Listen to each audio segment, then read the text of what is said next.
ਵਾਹਿਗੁਰੂ ਜੀ ਕਾ ਖਾਲਸਾ ਵਾਹਿਗੁਰੂ ਜੀ ਕੀ ਫਤਿਹ। Punjabi audio book ਸੁਣ ਰਹੇ ਸਾਰੇ ਸਰੋਤਿਆਂ ਨੂੰ ਮੇਰੇ ਮਨਿੰਦਰ ਕੌਰ ਵੱਲੋਂ ਪਿਆਰ ਭਰੀ ਸਤਿ ਸ਼੍ਰੀ ਅਕਾਲ। ਅੱਜ ਅਸੀਂ ਕਿਤਾਬ ਸ਼ੁਰੂ ਕਰਨ ਜਾ ਰਹੇ ਹਾਂ ਸਰਦਾਰ ਬਘੇਲ ਸਿੰਘ। ਮੁੱਖ ਬੰਦ। ਹੱਥਲੀ ਪੁਸਤਕ ਦਿੱਲੀ ਫਤਿਹ ਦਾ ਨਾਇਕ ਸਰਦਾਰ ਬਘੇਲ ਸਿੰਘ ਦੇ ਮਹਾਨ ਕਾਰਨਾਮਿਆਂ ਤੇ ਰੋਸ਼ਨੀ ਪਾਉਂਦੀ ਹੈ।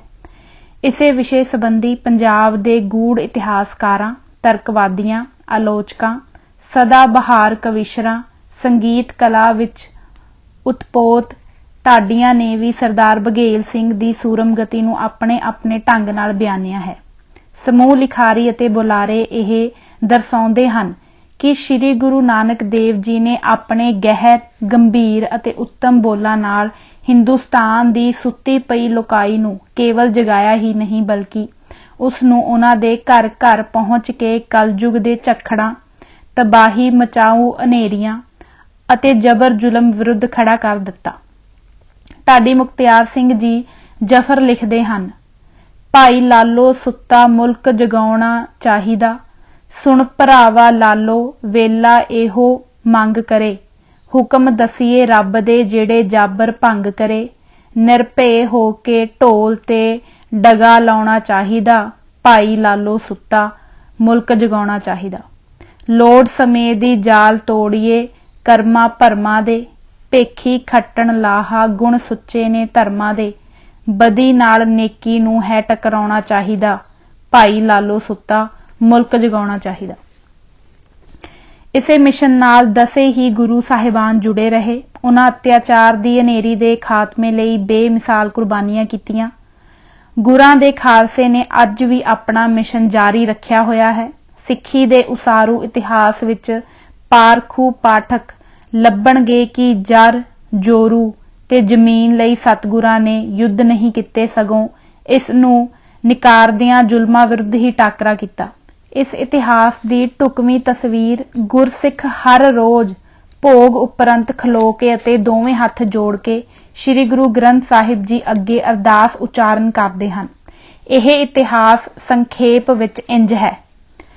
ਜਰ ਜੋਰੂ ਜ਼ਮੀਨ ਦੀ ਖਾਤਰ ਬੜੇ ਹੀ ਯੁੱਧ ਛਿੜੇ, ਬੇਕਸੂਰੇ ਵੇਲੇ ਵਹੀਸ਼ੀ ਚੜ ਚੜ ਆਣ ਭਿੜੇ, ਸਭਿਅਤਾਵਾਂ ਨੂੰ ਲਾ ਕੇ ਲਾਂਬੂ ਦੁਸ਼ਮਣ ਫਿਰਨ ਖਿੜੇ, ਕਤਲੋ ਗਾਰਤ ਧੱਕੇ ਸ਼ਾਹੀਆਂ ਦੇ ਪੁੱਠੇ ਖੂਹ ਗਿੜੇ, ਨਾ ਕਰਨਾ ਨਾ ਸਹਿਣਾ ਜ਼ੁਲਮਾਂ ਨੂੰ ਗੁਰ ਆਸ਼ੇ ਦੇ ਫੁੱਲ ਖਿੜੇ।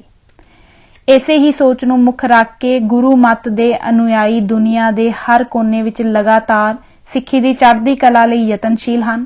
ਅਜਿਹੀ ਲੜੀ ਦਾ ਮਹਾਨ ਪਾਤਰ ਹੈ ਸਰਦਾਰ ਬਘੇਲ ਸਿੰਘ।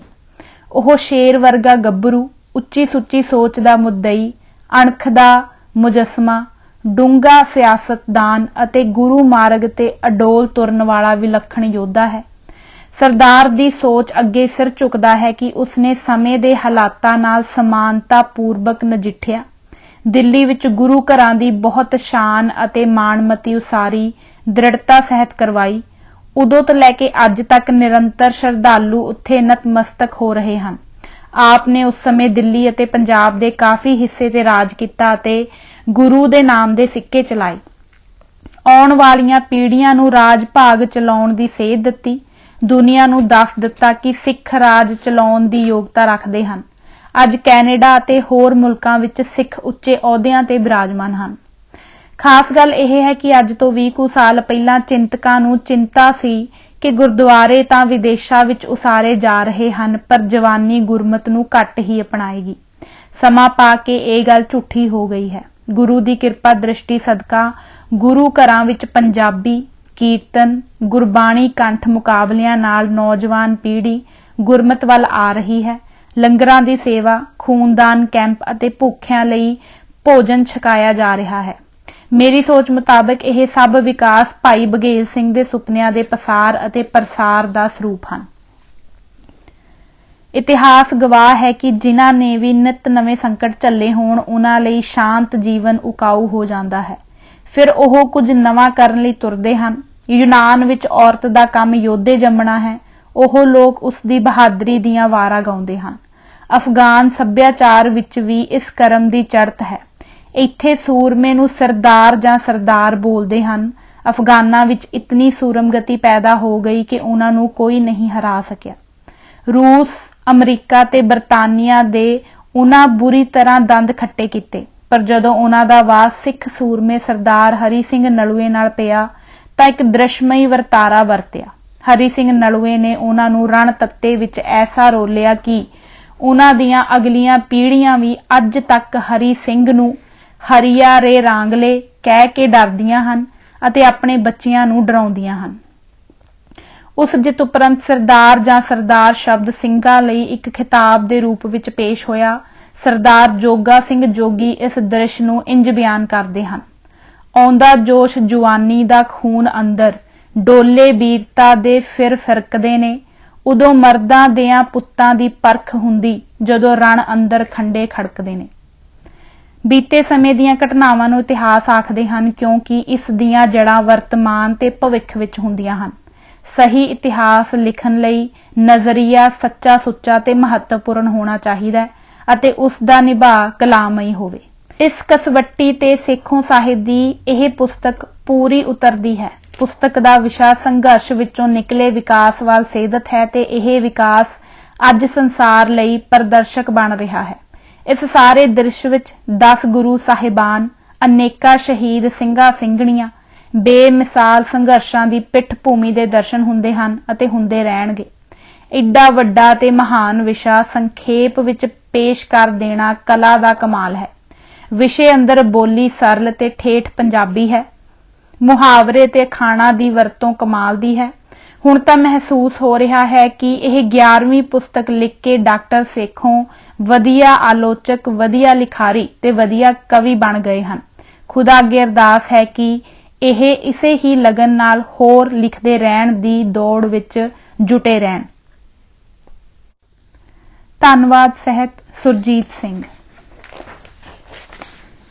2 ਸ਼ਬਦ। ਦਿੱਲੀ ਫਤਿਹ ਦਾ ਨਾਇਕ ਸਰਦਾਰ ਬਘੇਲ ਸਿੰਘ ਪੁਸਤਕ ਵਿੱਚ ਡਾਕਟਰ ਹਰਭਜਨ ਸਿੰਘ ਸੇਖੋਂ ਨੇ ਬਾਬਾ ਬਘੇਲ ਸਿੰਘ ਦੇ ਜੀਵਨ ਪੰਧ ਨੂੰ ਨਵੇਂ ਜਾਵੀਦੇ ਤੋਂ ਪੇਸ਼ ਕੀਤਾ ਹੈ। ਉਹਨਾਂ ਨੇ ਬਾਬਾ ਬਘੇਲ ਸਿੰਘ ਤੋਂ ਪਹਿਲਾਂ ਬਾਬਾ ਬੰਦਾ ਸਿੰਘ ਬਹਾਦਰ ਦੀ ਸ਼ਹਾਦਤ ਤੋਂ ਲੈ ਕੇ ਦਿੱਲੀ ਦੇ ਲਾਲ ਕਿਲੇ ਤੇ ਸਿੱਖ ਪੰਥ ਦਾ ਕੇਸਰੀ ਝੰਡਾ ਝੁਲਾਉਣ ਤੱਕ ਦੇ ਵੱਖੋ ਵੱਖਰੇ ਪਾਸਾਰਾਂ ਦੀ ਨਿਸ਼ਾਨਦੇਹੀ ਕਰਕੇ ਸਿੱਖ ਇਤਿਹਾਸ ਵਿੱਚ ਪਈਆਂ ਖਾਮੋਸ਼ੀਆਂ ਨੂੰ ਸਮਕਾਲੀ ਸਮੇਂ ਵਿੱਚ ਨਵੀਂ ਜ਼ੁਬਾਨ ਦਿੱਤੀ ਹੈ। ਸਿੱਖ ਇਤਿਹਾਸ ਦੀਆਂ ਟੇਢੀਆਂ ਮੇਢੀਆਂ ਇਤਿਹਾਸਕ ਗੁੰਝਲਾਂ ਨੂੰ ਸਿਰਫ ਅਕਾਦਮਿਕਤਾ ਦੇ ਘੜੇ ਕਢਾਏ ਸਾਂਚਿਆਂ ਵਿੱਚ ਨਹੀਂ ਸਮਝਿਆ ਜਾ ਸਕਦਾ। ਇਸ ਲਈ ਹਥਲੀ ਪੁਸਤਕ ਵਰਗੀਆਂ ਸਰਲ ਭਾਸ਼ਾ ਵਿੱਚ ਵਧੇਰੇ ਸੌਖ ਅਤੇ ਵਿਸਥਾਰਮਈ ਰੂਪ ਵਿੱਚ ਸਿਰਜੇ ਬਿਰਤਾਂਤਾਂ ਨੂੰ ਸਹੀ ਸੇਧ ਦੇ ਸਕਦੀਆਂ ਹਨ। ਸਿੱਖਾਂ ਦੀ ਇਤਿਹਾਸਕ ਪਰੰਪਰਾ ਹਮੇਸ਼ਾ ਹੀ ਇਨਕਲਾਬੀ ਖਮੀਰ ਵਾਲੀ ਰਹੀ ਹੈ। ਭਾਰਤੀ ਪੱਧਰ ਤੇ ਤਾਂ ਕਿ ਅੰਤਰਰਾਸ਼ਟਰੀ ਪੱਧਰ ਉੱਤੇ ਵੀ ਸ਼ਾਇਦ ਹੀ ਕੋਈ ਕੌਮ ਅਜਿਹੀ ਹੋਵੇ ਜੋ ਆਪਣੇ ਲਈ ਨਹੀਂ ਬਲਕਿ ਦੂਸਰਿਆਂ ਦੇ ਧਰਮਾਂ ਨੂੰ ਬਚਾਉਣ ਲਈ ਕੁਰਬਾਨੀਆਂ ਕਰਦੀਆਂ ਹੋ। ਗੁਰੂ ਤੇਗ ਬਹਾਦਰ ਸਾਹਿਬ, ਗੁਰੂ ਅਰਜਨ ਦੇਵ ਜੀ, ਗੁਰੂ ਗੋਬਿੰਦ ਸਿੰਘ ਜੀ, ਬਾਬਾ ਬੰਦਾ ਸਿੰਘ ਬਹਾਦਰ ਆਦਿ ਤੋਂ ਲੈ ਕੇ ਪਤਾ ਨਹੀਂ ਕਿੰਨੇ ਯੋਧੇ ਇਨਕਲਾਬੀ ਖਮੀਰ ਵਾਲੀ ਇਤਿਹਾਸਕ ਪਰੰਪਰਾ ਨੂੰ ਹੋਰ ਮਜ਼ਬੂਤ ਬਣਾਉਂਦੇ ਹੋਏ ਦੁਨੀਆ ਵਿੱਚ ਇੱਕ ਮਿਸਾਲ ਕਰ ਗਏ। ਡਾਕਟਰ ਹਰਭਜਨ ਸਿੰਘ ਦੀ ਇਹ ਪੁਸਤਕ ਵਿੱਚ ਖਾਸੀਅਤ ਇਹ ਹੈ ਕਿ ਭਾਵੁਕਤਾ ਤੋਂ ਉੱਪਰ ਉੱਠ ਕੇ ਇਤਿਹਾਸ ਦੀ ਇੱਕ ਚੰਗੀ ਸਿਰਜਣਾ ਹੈ। ਇਹ ਪੁਸਤਕ ਸਿਰਫ ਸਿੱਖ ਇਤਿਹਾਸ ਦੀ ਖਾਸ ਜਾਣਕਾਰੀ ਹੀ ਨਹੀਂ ਦਿੰਦੀ ਬਲਕਿ ਸਾਡੇ ਸਭ ਦੇ ਜੀਣ ਥੀਣ ਤੇ ਅਜੋਕੇ ਸਮੇਂ ਵਿੱਚ ਗੰਭੀਰ ਸਵਾਲ ਵੀ ਪੈਦਾ ਕਰਦੀ ਹੈ ਕਿ ਜੋ ਅੱਜ ਤਿਸਕਾਰਤ ਨਜ਼ਰਾਂ ਨਾਲ ਸਿੱਖਾਂ ਨੂੰ ਭਾਰਤੀ ਪੱਧਰ ਉੱਤੇ ਵੇਖਿਆ ਜਾਂਦਾ ਹੈ ਉਹ ਇਹ ਨਹੀਂ ਹਨ ਸਗੋਂ ਇਹ ਹਨ ਜਿਨ੍ਹਾਂ ਨੇ ਦਿੱਲੀ ਸਭ ਤੋਂ ਪਹਿਲਾਂ ਜਿੱਤੀ।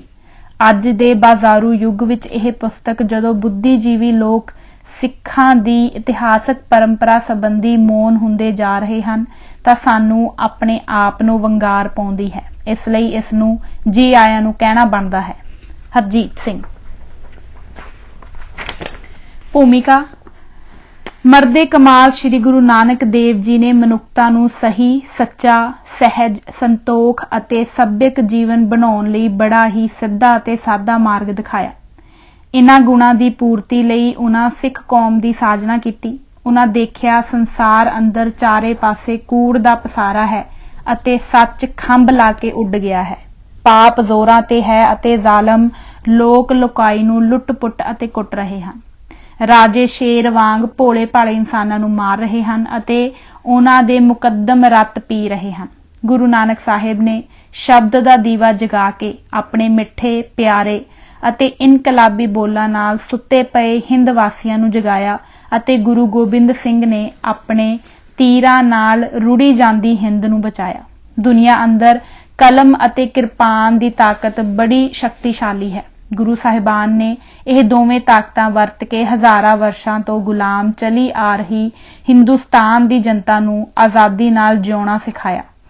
ਗੁਰੂ ਜੀ ਨੇ ਸਮਝਾਇਆ, ਜੇ ਜੀਵੇ ਪਤ ਲੱਥੀ ਜਾਏ, ਸਭ ਹਰਾਮ ਜੇਤਾ ਕਿਛ ਖਾਏ।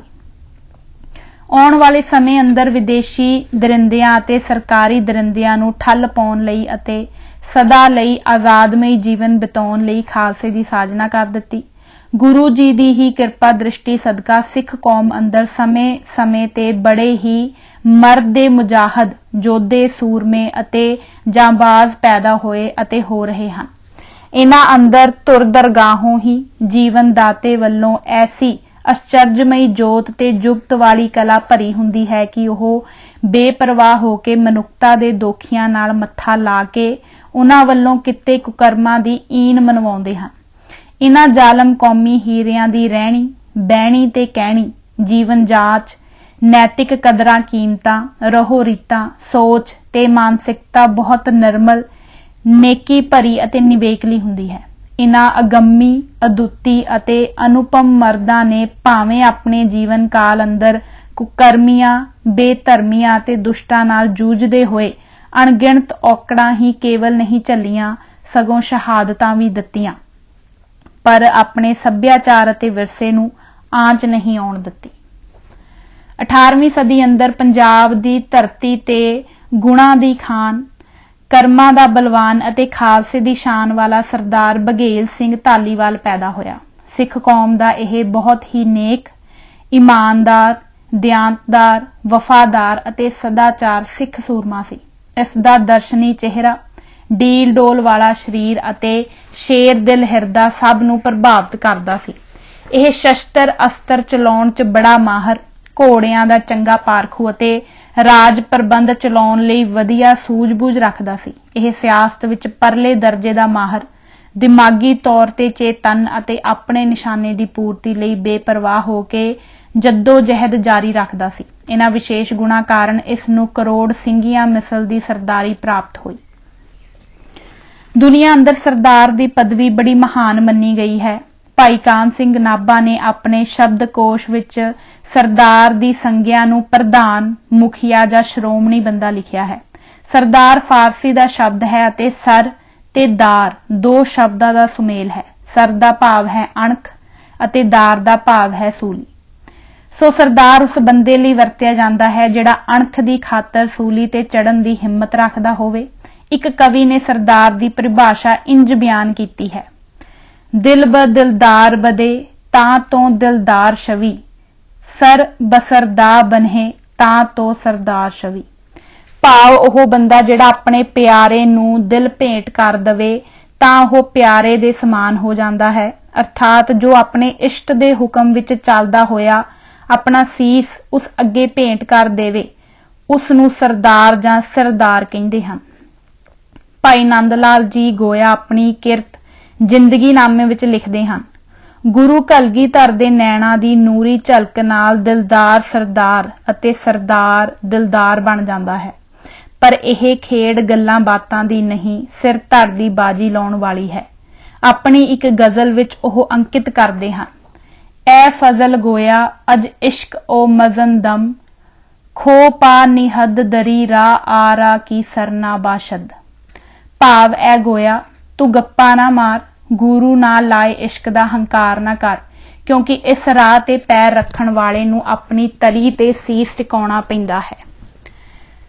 ਕਾਦਰ ਦੀ ਕੁਦਰਤ ਅੰਦਰ ਆਮ ਦੇਖਣ ਨੂੰ ਮਿਲਦਾ ਹੈ ਕਿ ਬਹੁ ਗਿਣਤੀ ਘੱਟ ਗਿਣਤੀ ਨੂੰ ਢਾਉਣ ਦਾ ਯਤਨ ਕਰਦੀ ਹੈ ਅਤੇ ਤਕੜਾ ਮਾੜੇ ਨੂੰ ਨਿਗਲਣ ਦੀ ਤਾੜ 'ਚ ਰਹਿੰਦਾ ਹੈ। ਮਸ਼ਹੂਰ ਕਹਾਵਤ ਹੈ, ਦੁਨੀਆ ਮੰਨਦੀ ਜ਼ੋਰਾਂ ਨੂੰ, ਕੋਈ ਪੁੱਛਦਾ ਨਹੀਂ ਕਮਜ਼ੋਰਾਂ ਨੂੰ। ਸ਼੍ਰੀ ਗੁਰੂ ਗੋਬਿੰਦ ਸਿੰਘ ਜੀ ਨੇ ਖਾਲਸਾ ਪੰਥ ਦੀ ਸਾਜਨਾ ਕਰ ਅਤੇ ਗ੍ਰੰਥ ਸਾਹਿਬ ਨੂੰ ਗੁਰਗੱਦੀ ਬਖਸ਼ ਕੇ ਸਿੱਖ ਕੌਮ ਦੇ ਸੱਭਿਆਚਾਰ ਅਤੇ ਵਿਰਸੇ ਨੂੰ सदा ਲਈ ਅਟਲ ਰੱਖਣ ਲਈ ਬਹੁਤ ਹੀ ਮਹਾਨ ਕਾਰਜ ਕੀਤਾ। ਗੁਰੂ ਸਾਹਿਬ ਨੇ ਆਪਣੇ ਖਾਲਸੇ ਨੂੰ ਮਨੁੱਖੀ ਕਦਰਾਂ ਕੀਮਤਾਂ, ਕਲਿਆਣ, ਪ੍ਰੇਮ, ਭਾਈਚਾਰਾ ਤੇ ਸਦਭਾਵਨਾ ਮਨ ਵਿੱਚ ਧਾਰਨ ਕਰਨ ਦਾ ਉਪਦੇਸ਼ ਦਿੱਤਾ। ਉਹਨਾਂ ਦੇ ਬਚਨ ਹਨ, ਖਾਲਸਾ ਅਕਾਲ ਪੁਰਖ ਕੀ ਫੌਜ, ਪ੍ਰਗਟਿਓ ਖਾਲਸਾ ਪਰਮਾਤਮਾ ਕੀ ਮੌਜ। ਇਹ ਖਾਲਸਾ ਫੌਜ ਆਉਣ ਵਾਲੇ ਸਮੇਂ ਅੰਦਰ ਦੰਬੀਆਂ, ਪਾਖੰਡੀਆਂ, ਪਾਪੀਆਂ ਅਤੇ ਜਰਵਾਣਿਆਂ ਦਾ ਮੂੰਹ ਭੰਨਿਆ ਕਰੇਗੀ। ਇਸ ਦਾ ਨਿਸ਼ਾਨਾ ਗਰੀਬਾਂ, ਕਮਜ਼ੋਰਾਂ, ਪੀਰਾਂ, ਫਕੀਰਾਂ ਅਤੇ ਧਰਮੀਆਂ ਲਈ ਸੱਚ, ਹੱਕ, ਇਨਸਾਫ ਅਤੇ ਸੁਤੰਤਰਤਾ ਪ੍ਰਦਾਨ ਕਰਾਉਣਾ ਹੋਵੇਗਾ। ਪਰ ਇਹ ਪ੍ਰਾਪਤੀ ਸ਼ਸਤਰ ਧਾਰਨ ਤੋਂ ਬਿਨਾਂ ਸੰਭਵ ਹੈ, ਕਿਉਂਕਿ ਮੱਛਰੇ ਹੋਏ ਦੈਂਤ, ਦੁਸ਼ਟ ਅਤੇ ਲੋਕਾਈ ਦੇ ਦੋਖੀ ਡੰਡੇ ਤੋਂ ਬਿਨਾਂ ਸਿੱਧੇ ਨਹੀਂ ਹੋ ਸਕਦੇ। ਜਿਵੇਂ ਕਹਾਵਤ ਹੈ, ਡੰਡਾ ਪੀਰ ਹੈ ਬਿਗੜਿਆਂ ਤਿਗੜਿਆਂ ਦਾ। ਭਾਈ ਗੁਰਦਾਸ ਜੀ ਆਪਣੀ ਵਾਰ ਅੰਦਰ ਗੁਰੂ ਸਾਹਿਬ ਦੀ ਕਰਨੀ ਸੰਬੰਧੀ ਲਿਖਦੇ ਹਨ, ਨਿਜ ਪੰਥ ਚਲਾਇਓ ਖਾਲਸਾ ਧਰ ਤੇਜ ਕਰਾਰਾ, ਸਿਰ ਕੇਸ ਧਾਰ ਗਹਿ ਖੜਗ ਕੋ ਸਭ ਦੁਸ਼ਟ ਪਛਾਰਾ, ਸੀਲ ਜਤ ਕੀ ਕੱਛ ਪਹਿਰ ਪਕੜੋ ਹਥਿਆਰਾ, ਸੱਚ ਫਤਿਹ ਬੁਲਾਈ ਗੁਰੂ ਕੀ ਜੀਤਿਓ ਰਣ ਭਾਰਾ, ਸਭ ਦੈਤ ਅਰਣ ਕੇ ਘੇਰ ਕਰ ਕੀਚੇ ਪ੍ਰਹਾਰਾ। ਰੱਬੀ ਮਿਹਰ ਅਤੇ ਗੁਰ ਕਿਰਪਾ ਸਦਕਾ ਭਾਈ ਬਘੇਲ ਸਿੰਘ ਨੇ ਆਪਣੇ ਜੀਵਨ ਅੰਦਰ ਦਿੱਲੀ ਦੀ ਮੁਗਲ ਸਲਤਨਤ ਤੇ ਕਬਜ਼ਾ ਕਰਕੇ ਲਾਲ ਕਿਲੇ ਤੇ ਖਾਲਸੇ ਦਾ ਕੇਸਰੀ ਨਿਸ਼ਾਨ ਸਾਹਿਬ ਚਲਾਉਣ ਅਤੇ ਗੁਰੂ ਸਾਹਿਬਾਨ ਵੱਲੋਂ ਪਾਏ ਪੈਰ, ਸਿੱਖਾਂ ਅਤੇ ਗੁਰੂ ਤੇਗ ਬਹਾਦਰ ਜੀ ਵੱਲੋਂ ਦਿੱਤੀ ਸ਼ਹੀਦੀ, ਸ਼੍ਰੀ ਗੁਰੂ ਹਰਕ੍ਰਿਸ਼ਨ ਜੀ ਵੱਲੋਂ ਜੋਤੀ ਜੋਤ ਸਮਾਉਣ, ਮਾਤਾ ਸਾਹਿਬ ਕੌਰ ਅਤੇ ਮਾਤਾ ਸੁੰਦਰ ਕੌਰ ਦੀਆਂ ਰਹਾਇਸ਼ ਵਾਲੀਆਂ ਥਾਵਾਂ ਤੇ ਗੁਰਦੁਆਰਾ ਸਾਹਿਬ ਉਸਾਰਨ ਦਾ ਟੀਚਾ ਮਿੱਥ ਲਿਆ। ਇਹਨਾਂ ਪਵਿੱਤਰ ਥਾਵਾਂ ਤੇ ਮੁਗਲਾਂ ਨੇ ਸਿੱਖ ਇਤਿਹਾਸ ਨੂੰ ਮਿਟਾਉਣ ਲਈ ਕਬਜ਼ਾ ਕਰ ਰੱਖਿਆ ਸੀ। ਭਾਵੇਂ ਇਹ ਕੰਮ ਬੜਾ ਔਖਾ ਸੀ, ਪਰ ਨੇਕੀ ਵਾਲਾ ਸੀ। ਸ਼ੇਖ ਸ਼ਾਦੀ ਸਰਾਜੀ ਦੇ ਬੋਲ ਹਨ, ਦਰ ਅਮਲ ਕੋਸ ਹਰਚ ਖਵਾਹੀ ਪੋਸ਼, ਤਾਜ ਬਰ ਸਰ ਨਾ ਵ ਇਲਮ ਬਰ ਦੋਸ਼। ਭਾਵ ਸਦਾ ਨੇਕ ਕੰਮ ਕਰਨ ਤੇ ਅਮਲ ਕਰੋ, ਮਜਬੀ ਪਹਿਰਾਵਾ ਪਹਿਨ ਕੇ ਨੇਕੀ ਦਾ ਸਿਰ ਤੇ ਤਾਜ ਪਹਿਨੋ ਜਾਂ ਆਪਣੀ ਬਾਂਹ ਨਾਲ ਫਤਿਹ ਦਾ ਚਿੰਨ੍ਹ ਲਟਕਾਓ। ਸਰਦਾਰ ਬਘੇਲ ਸਿੰਘ ਸ੍ਰੀ ਗੁਰੂ ਗੋਬਿੰਦ ਸਿੰਘ ਜੀ ਦੇ ਬੋਲਾਂ ਤੇ ਪਹਿਰਾ ਦੇ ਰਿਹਾ ਸੀ, ਦੇਹ ਸ਼ਿਵਾ ਵਰ ਮੋਹੇ ਹੈ, ਸ਼ੁਭ ਕਰਮਨ ਤੇ ਕਬਹੂ ਨਾ ਟਰੋ। ਸਰਦਾਰ ਦੇ ਹਿਰਦੇ ਅੰਦਰ ਗੁਰੂ ਸਾਹਿਬ ਦੇ ਇਹ ਬਚਨ ਵੀ ਗੂੰਜ ਰਹੇ ਸਨ, ਤਖਤ ਦਿੱਲੀ ਪਰ ਬਹੇਗੀ ਆਪ ਗੁਰਾਂ ਦੀ ਫੌਜ, ਚਵਰ ਝੁਲੇਂਗੇ ਸੀਸ ਪਰ ਬੜੀ ਕਰੇਂਗੇ ਮੌਜ। ਸੱਚਮੁੱਚ ਹੀ ਬਘੇਲ ਸਿੰਘ ਨੇ 40,000 ਸਿੰਘਾਂ ਦੀ ਫੌਜ ਲੈ ਕੇ ਡੰਕੇ ਦੀ ਚੋਟ ਤੇ ਦਿੱਲੀ ਫਤਿਹ ਕੀਤੀ। ਇਸ ਸੂਰਬੀਰ ਮਰਦੇ ਮੈਦਾਨ ਅਤੇ ਸਿੱਖ ਸੂਰਮੇ ਨੇ ਇਹ ਮਹਾਨ ਬਹਾਦਰੀ ਵਾਲਾ ਕੰਮ ਕਰਕੇ ਇਤਿਹਾਸ ਅੰਦਰ ਸੂਰਜਵਤ ਆਪਣਾ ਨਾਂ ਚਮਕਾ ਦਿੱਤਾ। ਇਸ ਸ਼ੇਰ ਮਨਿੰਦ ਸੂਰਮੇ ਨੇ ਆਉਣ ਵਾਲੀਆਂ ਪੀੜ੍ਹੀਆਂ ਨੂੰ ਅਣਖ, ਇੱਜ਼ਤ ਅਤੇ ਸ਼ਾਨ ਸ਼ੌਕਤ ਵਾਲਾ ਜੀਵਨ ਜਿਉਣ ਦਾ ਰਾਹ ਦਰਸਾਇਆ। ਇਹ ਰਸਤਾ ਆਤਮ ਵਿਸ਼ਵਾਸ, ਅਡੋਲਤਾ ਦੀ बढ़त ਅਤੇ ਕੌਮ ਦੀ ਚੜ੍ਹਤ ਨੂੰ ਰੂਪਮਾਨ ਕਰਦਾ ਹੈ ਅਤੇ ਨਵੇਂ ਹਾਲਾਤਾਂ ਨੂੰ ਜਨਮ ਦਿੰਦਾ ਹੈ। ਇੱਕ ਸ਼ਾਇਰ ਦੇ ਬੋਲ ਹਨ, दुनिया में वही कौम है ताजीम के काबिल जिस कौम ने हालात का रुख मोड़ दिया हो। ਮਹਾਰਾਜਾ ਰਣਜੀਤ ਸਿੰਘ ਦੇ ਵਿਸ਼ਾਲ ਸਿੱਖ ਰਾਜ ਸਥਾਪਿਤ ਕਰਨ ਵਿੱਚ ਬਘੇਲ ਸਿੰਘ ਵੱਲੋਂ ਦਰਸਾਏ ਸ਼ਾਨਦਾਰ ਅਤੇ ਗੌਰਵਮਈ ਵਿਰਸੇ ਨੇ ਮਹਾਨ ਭੂਮਿਕਾ ਨਿਭਾਈ ਸੀ।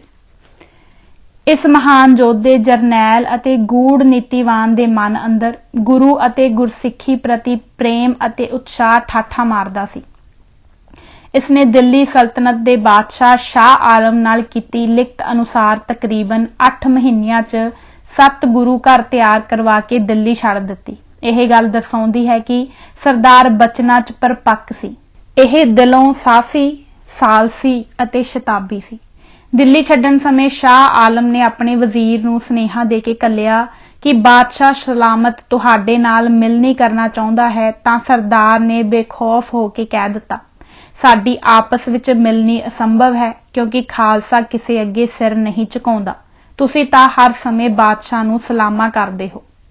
ਜਦੋਂ ਵਜ਼ੀਰ ਨੇ ਬਾਦਸ਼ਾਹ ਨੂੰ ਸਰਦਾਰ ਦੇ ਆਖੇ ਇਹ ਸ਼ਬਦ ਸੁਣਾਏ ਤਾਂ ਬਾਦਸ਼ਾਹ ਨੇ ਕਿਹਾ, ਉਹਨਾਂ ਨੂੰ ਆਖੋ ਤੁਸੀਂ ਸਿਰ ਉੱਚਾ ਕਰਕੇ ਆਓ, ਸਿਰ ਝੁਕਾਉਣ 'ਚ ਕੀ ਪਿਆ। ਇੰਜ ਬਘੇਲ ਸਿੰਘ ਬਿਨਾਂ ਸੀਸ ਝੁਕਾਉਣ ਸ਼ਸਤਰਧਾਰੀ ਹੋ, ਹਾਥੀ ਤੇ ਸਵਾਰ ਹੋ ਮੁਲਾਕਾਤ ਲਈ ਸਿੰਘਾਂ ਸਮੇਤ ਮੁਗਲ ਦਰਬਾਰ 'ਚ ਪਹੁੰਚਿਆ ਤੇ ਗੱਜ ਕੇ ਫਤਿਹ ਬੁਲਾਈ। ਇਹ ਗੱਲ ਬਘੇਲ ਸਿੰਘ ਦੀ ਅਣਖ ਦਾ ਪ੍ਰਗਟਾਵਾ ਕਰਦੀ ਹੈ। ਦੁੱਖ ਦੀ ਗੱਲ ਹੈ ਕਿ ਐਸੇ ਸ਼ਕਤੀਸ਼ਾਲੀ, ਸ਼ਾਨਮਤੀਏ ਅਤੇ ਮਾਣਮਤੀਏ ਸੂਰੇ ਨੂੰ ਇਤਿਹਾਸਕਾਰਾਂ ਅਤੇ ਕੌਮ ਦੇ ਲੀਡਰਾਂ ਨੇ ਅਣਗੌਲਾ ਕੀਤਾ ਹੋਇਆ ਹੈ। ਦਾਸ ਦੇ ਮਨ ਅੰਦਰ ਸਿੱਖੀ ਦੀ ਰੂਹਾਨੀ ਵਿਚਾਰਧਾਰਾ ਰੱਖਣ ਵਾਲੇ, ਕਰਨੀ ਕਥਨੀ ਦੇ ਪੂਰੇ ਸੂਰੇ ਅਤੇ ਨੂਰੇ, ਜਿਸਨੇ ਸਿੱਖ ਇਤਿਹਾਸ ਨੂੰ ਰੁਸ਼ਨਾਇਆ ਬਾਰੇ ਲਿਖਣ ਸੰਬੰਧੀ ਭਾਰੀ ਰੀਝ ਉਪਜੀ। ਸਰਦਾਰ ਬਘੇਲ ਸਿੰਘ ਦੀ ਜੀਵਨ ਗਾਥਾ ਦੀ ਸੰਪੂਰਨਤਾ ਲਈ ਦੇਸ਼ ਵਿਦੇਸ਼ ਦੀਆਂ ਲਾਇਬ੍ਰੇਰੀਆਂ, ਵੱਖ-ਵੱਖ ਯੂਨੀਵਰਸਿਟੀਆਂ ਦੀਆਂ ਲਾਇਬ੍ਰੇਰੀਆਂ 'ਚ ਮੌਜੂਦ ਇਤਿਹਾਸਕ ਗ੍ਰੰਥਾਂ, ਪੁਸਤਕਾਂ, ਰਸਾਲਿਆਂ, ਪੱਤਰਕਾਵਾਂ ਅਤੇ ਅਖਬਾਰਾਂ ਪੜਚੋਲੀਆਂ। ਸਰਦਾਰ ਸੁਖਦੇਵ ਸਿੰਘ ਥਾਣੇਦਾਰ ਨੇ ਵੀ ਚੰਗੀ ਖੋਜ ਕਰਕੇ ਕੁਝ ਪੰਨੇ ਲਿਖ ਕੇ ਦਾਸ ਨੂੰ ਦਿੱਤੇ। ਦਾਸ ਉਹਨਾਂ ਦਾ ਤਹਿ ਦਿਲੋਂ ਧੰਨਵਾਦੀ ਹੈ। ਪ੍ਰੋਫੈਸਰ ਸਰਦਾਰ ਸੁਰਜੀਤ ਸਿੰਘ ਨੇ ਇਸ ਪੁਸਤਕ ਦੇ ਖਰੜੇ ਨੂੰ ਬਹੁਤ ਹੀ ਬਾਰੀਕੀ ਨਾਲ ਪੜ੍ਹਿਆ, ਪੜ੍ਹ ਕੇ ਕੁਝ ਸੋਧਾਂ ਕੀਤੀਆਂ ਅਤੇ ਵਿਸ਼ੇ ਸੰਬੰਧੀ ਚੰਗੀ ਸਲਾਹੁਤਾ ਵੀ ਕੀਤੀ। ਦਾਸ ਵੱਲੋਂ ਲਿਖੀਆਂ ਸਭ ਪੁਸਤਕਾਂ ਵਿੱਚੋਂ ਉਹਨਾਂ ਮੁੱਖ ਬੰਦ ਲਿਖ ਕੇ ਵੱਡੀ ਕਾਰਗੁਜ਼ਾਰੀ ਕੀਤੀ ਹੈ। ਇਸ ਵਾਰ ਸਿਹਤ ਬਹੁਤ ਚੰਗੀ ਨਾ ਹੋਣ ਕਰਕੇ ਦਾਸ ਵੱਲੋਂ ਕੀਤੀ ਬੇਨਤੀ ਤੇ ਨਾ ਨਹੀਂ ਕੀਤੀ। ਦਾਸ ਇਸ ਸੰਬੰਧੀ ਪ੍ਰੋਫੈਸਰ ਸਾਹਿਬਜ਼ਾਦੀ ਧੰਨਵਾਦੀ ਹੈ। ਦਾਸ professor Harjeet Singh Guru Tegh Bahadur national college ਦਾਖਾ ਦਾ ਵੀ ਅਤੀ ਧੰਨਵਾਦੀ ਹੈ, ਜਿਨ੍ਹਾਂ ਇਹ ਖਰੜਾ ਚੰਗੀ ਤਰ੍ਹਾਂ ਪੜ੍ਹ ਅਤੇ ਘੋਖ ਕੇ ਸਰਦਾਰ ਬਘੇਲ ਸਿੰਘ ਪ੍ਰਤੀ ਕੁਝ ਵਡਮੁੱਲੇ ਸ਼ਬਦ ਲਿਖੇ ਹਨ। ਦਾਸ ਆਪਣੀ ਧਰਮਪਤਨੀ ਰਾਜਿੰਦਰਪਾਲ ਕੌਰ ਦਾ ਵੀ ਬਹੁਤ ਸ਼ੁਕਰਗੁਜ਼ਾਰ ਹੈ, ਜਿਨ੍ਹਾਂ ਨੇ ਇਹ ਖਰੜਾ ਪੜ੍ਹ ਕੇ ਕੁਝ ਸੋਧਾਂ ਕੀਤੀਆਂ ਅਤੇ ਇਸ ਨੂੰ ਹੋਰ ਦਿਲ ਖਿੱਚਵਾਂ ਬਣਾਉਣ ਲਈ ਸੁਝਾਅ ਦਿੱਤੇ। ਦਾਸ ਸਰਲਾ ਰਾਣੀ ਦਾ ਵੀ ਬਹੁਤ ਸ਼ੁਕਰਗੁਜ਼ਾਰ ਹੈ, ਜਿਸ ਨੇ ਇਹ ਖਰੜਾ ਬਹੁਤ ਰੀਝ ਨਾਲ ਟਾਈਪ ਕੀਤਾ। ਇਹ ਪੁਸਤਕ ਲਿਖਣ ਸਮੇਂ ਕੋਸ਼ਿਸ਼ ਕੀਤੀ ਹੈ ਕਿ ਪੰਜਾਬੀ ਦੇ ਆਮ ਵਰਤੋਂ ਵਾਲੇ ਸ਼ਬਦ ਵਰਤੇ ਜਾਣ ਤਾਂ ਕਿ ਹਰ ਪਾਠਕ ਇਸ ਨੂੰ ਚੰਗੀ ਤਰ੍ਹਾਂ ਸਮਝ ਸਕੇ। ਆਸ ਕੀਤੀ ਜਾਂਦੀ ਹੈ ਕਿ ਪਾਠਕ ਜਨ ਇਸ ਪੁਸਤਕ ਨੂੰ ਪੜ੍ਹ ਕੇ ਸਿੱਖ ਇਤਿਹਾਸ ਸੰਬੰਧੀ ਆਪਣੇ ਗਿਆਨ ਵਿੱਚ ਵਾਧਾ ਕਰਨਗੇ। ਆਉਣ ਵਾਲੀਆਂ ਪੀੜ੍ਹੀਆਂ ਲਈ ਵੀ ਇਹ ਪੁਸਤਕ ਸਾਰਥਿਕ ਸਿੱਧ ਹੋਵੇਗੀ। ਧੰਨਵਾਦ। ਸਾਹਿਤ ਹਰਭਜਨ ਸਿੰਘ ਸੇਖੋਂ। ਅਧਿਆਇ ਪਹਿਲਾ, ਜੀਵਨ ਪੰਧ। हजारों बरस नरगिस अपनी बेनूरी पे रोती है, बड़ी मुश्किल से होता है चमन में दिदावर पैदा। कुदरत दा करता संसार दे उस खित्ते अंदर जिथे पाप, अत्याचार अते जुलम सब हद बन्ने टप जाण, सच छुप जावे अते मनुखी कदरां कीमतां तहस नहस हो जाण, तां ऐसी हालत नूं ठल्लण लई महान शख्सियतां नूं जन्म दिंदा है। इन्हां शख्सियतां जां व्यक्तित्व रूहां विच ओह करनी कथनी दे दैवी गुण बख्श के इस धरती ते भेजदा है, ਜਿਹੜੀਆਂ गुरु भगती ਅਤੇ गुरु शक्ति द्वारा कौम दे रोशन मुनारे बन के प्रजा नूं सुख ਅਤੇ आजादी वाला जीवन प्रदान करवाउंदियां हन। ओह प्रभु ਵੱਲੋਂ ਦਿੱਤੀ बहादरी दी दात, ज्ञान, ਧਿਆਨ, ਵਿਖਿਆਨ ਤੇ ਚੜ੍ਹਦੀ ਕਲਾ ਵਾਲੀ ਜੋਤ ਅਤੇ ਜੁਗਤ ਕਾਰਨ ਹਰ ਮੈਦਾਨੇ ਫਤਿਹ ਹੀ ਫਤਿਹ ਪਾਉਂਦੀਆਂ ਹਨ। ਐਸੀ ਸ਼ਖਸੀਅਤਾਂ ਨਿਡਰ, ਨਿਰਵੈਰ ਅਤੇ ਕ੍ਰਾਂਤੀਕਾਰੀ ਹੁੰਦੀਆਂ ਹਨ ਅਤੇ ਆਪਣੀ ਮਿਸ਼ਨ ਦੀ ਪ੍ਰਾਪਤੀ ਲਈ ਹਮੇਸ਼ਾ ਘੋਲ ਕਰਦੀਆਂ ਹਨ, ਭਾਵੇਂ ਉਹਨਾਂ ਨੂੰ ਕਿਤਨੇ ਵੀ ਕਸ਼ਟ ਕਿਉਂ ਨਾ ਝੱਲਣੇ ਪੈਣ। 18ਵੀਂ ਸਦੀ ਅੰਦਰ 1730 ਈਸਵੀ ਨੂੰ ਸਿੱਖ ਕੌਮ ਦਾ ਮਹਾਨ ਯੋਧਾ ਭਾਈ ਬਘੇਲ ਸਿੰਘ ਪਿੰਡ ਝਬਾਲ, ਜ਼ਿਲ੍ਹਾ ਅੰਮ੍ਰਿਤਸਰ, ਅੱਜ ਕੱਲ੍ਹ ਜ਼ਿਲ੍ਹਾ ਤਰਨਤਾਰਨ ਵਿਖੇ ਜਨਮਿਆ। ਝਬਾਲ ਤਰਨਤਾਰਨ ਤੋਂ ਤਕਰੀਬਨ 13 ਕਿਲੋਮੀਟਰ ਲਹਿੰਦੇ ਵੱਲ ਅਤੇ ਅੰਮ੍ਰਿਤਸਰ ਤੋਂ ਵੀ ਇਤਨੀ ਦੂਰੀ ਤੇ ਹੀ ਹੈ। ਭਾਈ ਸਾਹਿਬ ਦੇ ਮਾਤਾ ਪਿਤਾ ਦਾ ਨਾਂ ਇਤਿਹਾਸ ਦੇ ਪੰਨਿਆਂ ਤੇ ਉਪਲਬਧ ਨਹੀਂ ਹੈ ਅਤੇ ਨਾ ਹੀ ਇਹਨਾਂ ਦੇ ਮੁੱਢਲੇ ਜੀਵਨ ਬਾਰੇ ਕੋਈ ਵੇਰਵਾ ਕਿਤੇ ਦਰਜ ਹੈ। ਝਬਾਲ ਪਿੰਡ ਦਾ ਸਿੱਖ ਇਤਿਹਾਸ ਵਿੱਚ ਗੌਰਵਮਈ ਯੋਗਦਾਨ ਹੈ।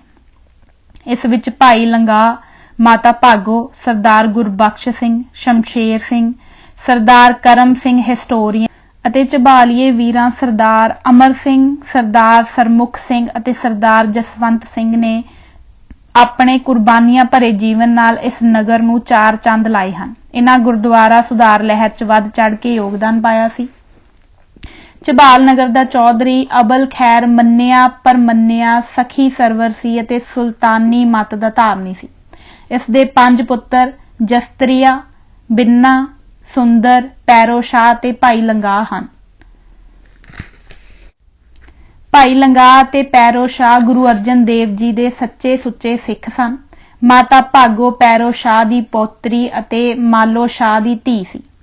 ਸ਼੍ਰੀ ਗੁਰੂ ਹਰਗੋਬਿੰਦ ਸਾਹਿਬ ਜੀ ਦੀ ਬੇਟੀ ਬੀਬੀ ਵੀਰੋ ਦੀ ਸ਼ਾਦੀ ਵੀ ਝਬਾਲ ਵਿਖੇ ਹੀ ਰਚਾਈ ਗਈ ਸੀ। ਇੱਕ ਵਾਰ ਦਿੱਲੀ ਤਖਤ ਦੇ ਸ਼ਹਿਨशाह ਅਕਬਰ ਨੇ ਸ਼੍ਰੀ ਗੁਰੂ ਅਮਰਦਾਸ ਜੀ ਦੀ ਹਜ਼ੂਰੀ 'ਚ ਸੰਗਤ ਦੇ ਨਾਲ ਪੰਗਤ ਵਿੱਚ ਬੈਠ ਕੇ ਪ੍ਰਸ਼ਾਦਾ ਛਕਿਆ। ਉਪਰੰਤ ਖੁਸ਼ ਹੋ ਕੇ ਉਸਨੇ ਗੁਰੂ ਸਾਹਿਬ ਨੂੰ ਆਖਿਆ ਕਿ ਮੈਂ ਲੰਗਰ ਲਈ ਕੁਝ ਜਾਗੀਰ ਨਾਮ ਲਵਾਉਣੀ ਚਾਹੁੰਦਾ ਹਾਂ, ਮੇਰੀ ਦੁਆ ਕਬੂਲ ਕਰੋ। ਗੁਰੂ ਸਾਹਿਬ ਨੇ ਉੱਤਰ ਦਿੱਤਾ, ਰਾਜਨ, ਇਹ ਗੁਰੂ ਕਾ ਲੰਗਰ ਤਾਂ ਸਿੱਖਾਂ ਦੀ 10 ਨੋਹਾਂ ਦੀ ਕਮਾਈ ਨਾਲ ਚੱਲਦਾ ਹੈ ਅਤੇ ਚੱਲਦਾ ਰਹੇਗਾ। ਤਦ ਅਕਬਰ ਨੇ ਬੀਬੀ ਭਾਨੀ ਪੁੱਤਰੀ ਗੁਰੂ ਅਮਰਦਾਸ ਜੀ ਨੂੰ ਧੀ ਜਾਣ ਕੇ 12.5 ਪਿੰਡਾਂ ਦੀ ਜਾਗੀਰ ਦਾ ਪਟਾ ਲਿਖ ਦਿੱਤਾ। ਇਸ ਪਟੇ ਵਿੱਚ ਝਬਾਲ ਅਤੇ ਪਾਕਿਸਤਾਨ ਵੱਲ ਗਏ ਕੁਝ ਪਿੰਡ ਵੀ ਸਨ। ਇਸ ਪਟੇ ਵਾਲੇ ਖੇਤਰ ਦਾ ਨਾਂ ਗੁਰੂ ਕਾ ਚੱਕ ਪ੍ਰਸਿੱਧ ਹੋ ਗਿਆ। ਕੇਸਰ ਸਿੰਘ ਛਿੱਬਰ ਬੰਸਾਵਲੀ ਨਾਮਾਂ ਵਿੱਚ ਅੰਕਿਤ ਕਰਦੇ ਹਨ, ਪੱਟੀ ਕਾ ਟਪਾ ਦੇ ਗਿਆ 12.5 ਗਾਓ। ਭਗਤ ਸਿੰਘ ਨੇ ਇਹ ਹਿਸਟਰੀ ਆਫ ਸਿੱਖ ਮਿਸਲਜ਼ ਵਿੱਚ ਲਿਖਿਆ ਹੈ ਕਿ ਸਰਦਾਰ ਬਘੇਲ ਸਿੰਘ ਮਾਲਵੇ ਇਲਾਕੇ ਦਾ ਸੀ। ਉਸ ਦੀ ਭੈਣ ਸੁਖਾ ਝਬਾਲ ਵਿਆਹੀ ਹੋਈ ਸੀ। ਬਘੇਲ ਸਿੰਘ ਉਸ ਪਾਸ ਰਹਿੰਦਾ ਸੀ ਅਤੇ ਲੋਕਾਂ ਨੇ ਉਸ ਨੂੰ ਝਬਾਲੀਆ ਕਹਿਣਾ ਸ਼ੁਰੂ ਕਰ ਦਿੱਤਾ ਸੀ, ਪਰ ਇਸ ਗੱਲ ਵਿੱਚ ਕੋਈ ਵਜ਼ਨ ਨਹੀਂ ਲੱਗਦਾ। ਭਾਵੇਂ ਝਬਾਲ ਵਿੱਚ ਬਹੁਤ ਘਰ ਢਿੱਲੋਂ ਗੋਤ ਦੇ ਸਨ, ਪਰ ਬਘੇਲ ਸਿੰਘ ਧਾਲੀਵਾਲ ਜੱਟ ਸੀ।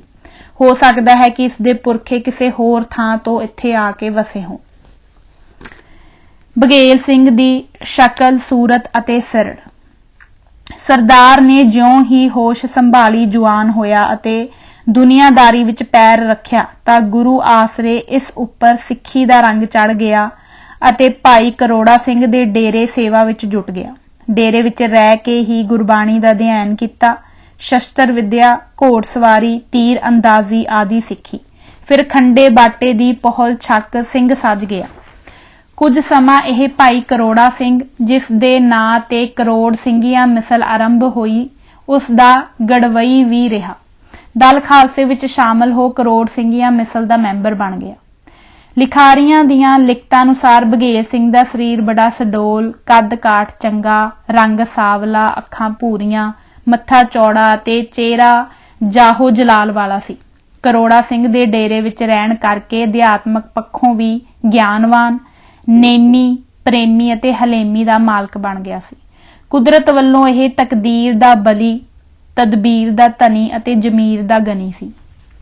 ਬਘੇਲ ਸਿੰਘ ਸਰਦਾਰ ਵੱਡਾ ਦਿਲਦਾਰ ਅਤੇ ਯਾਰਾਂ ਦਾ ਯਾਰ ਸੀ। ਇਸ ਦਾ ਸਰੀਰ ਫੁਰਤੀਲਾ, ਛੈਲ ਛਬੀਲਾ, ਤਾਕਤਵਰ ਅਤੇ ਜਜ਼ਬੇ ਭਰਪੂਰ ਸੀ। ਇਹ ਮਨ ਕਰਕੇ ਸੰਤੋਖੀ, ਸਬਰ ਵਾਲਾ ਅਤੇ ਸਾਹਸੀ ਸੀ। ਇਹ ਗੁਰੂ ਦਾ ਨੂਰਾ, ਸੂਰਾ, ਬਚਨਾਂ ਦਾ ਪੂਰਾ ਅਤੇ ਬਲਕਾਰੀ ਯੋਧਾ ਸੀ। ਗੁਰੂ ਦੇ ਇਸ਼ਕ ਦਾ ਮਨੂਰ ਅਤੇ ਰੋਸ਼ਨ ਦਿਮਾਗ ਕਾਰਨ ਹੀ ਭਾਈ ਕਰੋੜਾ ਸਿੰਘ ਪਿੱਛੋਂ ਕਰੋੜ ਸਿੰਘੀਆਂ ਮਿਸਲ ਦਾ ਇਹ ਸਰਦਾਰ ਬਣਿਆ। ਸਰਦਾਰੀ ਪ੍ਰਾਪਤ ਕਰਕੇ ਭਾਈ ਸਾਹਿਬ ਨੇ ਗੁਰਮਤ ਵਿਚਾਰਧਾਰਾ ਦੀ ਅਸਰਦਾਰ ਭੂਮਿਕਾ ਨਿਭਾਈ ਅਤੇ ਆਪਣੇ ਫਰਜ਼ਾਂ ਨੂੰ ਤੋੜ ਅੰਤਲੇ ਸਮੇਂ ਤੱਕ ਪੂਰੀ ਜ਼ਿੰਮੇਵਾਰੀ ਸਹਿਤ ਅਦਾ ਕੀਤਾ। ਕੌਮ ਦੀ ਚੜ੍ਹਦੀ ਕਲਾ ਲਈ ਮਨ ਵਿੱਚ ਚਾਅ, ਖੇੜਾ ਅਤੇ ਖਿੱਚ ਸੀ। ਇਹ ਕਮਜ਼ੋਰੀ ਅਤੇ ਕਾਇਰਤਾ ਨੂੰ ਵੱਡੀ ਬੁਰਾਈ ਸਮਝਦਾ ਸੀ। ਤਾਕਤਵਰ ਜਰਵਾਣਿਆਂ ਅਤੇ ਮੁਲਾਣਿਆਂ ਵਿਰੁੱਧ ਡਟਣ ਲਈ ਕਾਦਰੇ ਹਰਕਾਰ ਅਤੇ ਖਾਲਸੇ ਦੇ ਸਾਜਨਹਾਰ ਸ੍ਰੀ ਗੁਰੂ ਗੋਬਿੰਦ ਸਿੰਘ ਜੀ ਦੇ ਮੁਖਾਰਬੰਦ ਤੋਂ ਉਚਰੇ ਇਹ ਸ਼ਬਦ ਭਾਈ ਸਾਹਿਬ ਦੇ ਦਿਲ ਵਿੱਚ ਹਮੇਸ਼ਾ ਗੂੰਜਦੇ ਸਨ। ਦੇਹ ਸ਼ਿਵਾ ਵਰਮੋਹੇ ਸ਼ੁਭ ਕਰਮਨ ਤੇ ਕਬਹੂ ਨਾ ਟਰੋ, ਨਾ ਡਰੋ ਅਰ ਸੋ ਜਬ ਜਾਏ ਲਰੋ, ਨਿश्चय कर अपनी जीत करो, अर सिख हो अपने ही मन को, एह लालच हो गुण तो उचरो, जब आव की औद निधान बने, अत ही रण में तब जूझ मरो। ਇਹ ਸ਼ਬਦ ਸਿੱਖ ਕੌਮ ਦਾ ਕੌਮੀ ਤਰਾਨਾ ਹੈ, ਪਰ ਅੱਜ ਕੱਲ ਕਈ ਤਰਕਵਾਜ਼ ਅਤੇ ਚੁੰਚ ਗਿਆਨੀ ਸਿਵਾ ਸ਼ਬਦ ਨੂੰ ਲੈ ਕੇ ਇਹ ਤਰਕ ਕਰਦੇ ਹਨ ਕਿ ਇਹ ਸ਼ਬਦ ਗੁਰੂ ਗੋਬਿੰਦ ਸਿੰਘ ਜੀ ਦਾ ਉਚਾਰਨ ਕੀਤਾ ਹੋਇਆ ਨਹੀਂ ਹੈ। ਸਿਵਾ ਸ਼ਬਦ ਅਰਬੀ ਭਾਸ਼ਾ ਦਾ ਹੈ, ਜਿਸ ਦਾ ਭਾਵ ਹੈ ਵੱਡਾ। ਸੋ ਗੁਰੂ ਸਾਹਿਬ ਨੇ ਇੱਥੇ ਸਿਵਾ ਸ਼ਬਦ ਅਕਾਲ ਪੁਰਖ ਲਈ ਵਰਤਿਆ ਹੈ, ਕਿਉਂਕਿ ਉਹ ਸਭ ਤੋਂ ਵੱਡਾ ਹੈ। ਸ੍ਰੀ ਗੁਰੂ ਗ੍ਰੰਥ ਸਾਹਿਬ ਜੀ ਅੰਦਰ शिव शक्ति शब्द कई बार आउंदा है, जो वड्डी अर्थात महान शक्ति का प्रतीक है। मनमोहन बावा लिखते हैं कि बघेल सिंह बहुत हुशियार बंदा सी। ਉਹ जो भी काम करदा सी पूरी योजना बना के सिरे चाड़दा सी। उसने मन ही मन विच निश्चा कीता सी कि जे वाहिगुरु ने उसनूं दिल्ली दी फतेह बख्शी तां ओह उन्हां सारे स्थानां ते गुरुद्वारियां दा निर्माण करेगा ਜਿੱਥੇ ਜਿੱਥੇ ਗੁਰੂਆਂ ਅਤੇ ਸਿੱਖਾਂ ਨੇ ਸ਼ਹੀਦੀਆਂ ਦਿੱਤੀਆਂ ਜਾਂ ਚਰਨ ਪਾਏ ਸਨ। ਸੋ ਲਿਖਣਾ ਬਣਦਾ ਹੈ। ਬਘੇਲ ਸਿੰਘ ਸਰਦਾਰ ਸੀ, ਕਿਰਦਾਰ ਦਾ ਬਹੁਤ ਉੱਚਾ, ਗੁਲਾਮੀ ਦੀਆਂ ਜੰਜੀਰਾਂ ਤੋੜਨ ਲਈ ਉਸ ਮਿੱਥ ਲਿਆ ਸੀ ਟੀਚਾ। ਆਪਣੀ ਸੂਰਮਗਤੀ, ਬਹਾਦਰੀ, ਨਿਡਰਤਾ ਅਤੇ ਵਿਉਂਤ ਘੜਤਾ ਨੂੰ ਮੁੱਖ ਰੱਖ ਇਸ ਜਾਂਬਾਜ਼ ਯੋਧੇ ਨੇ ਮੁਗਲਾਂ ਦੀ ਲਹੂ ਪੀਣੀ ਸੋਚ ਨੂੰ ਜਾਣ ਕੇ ਖੰਡਾ ਖੜਕਾਇਆ ਅਤੇ ਭ੍ਰਿਸ਼ਟ ਰਾਜਸੀ ਪ੍ਰਣਾਲੀ ਨੂੰ ਸੋਧਾ ਲਾਇਆ।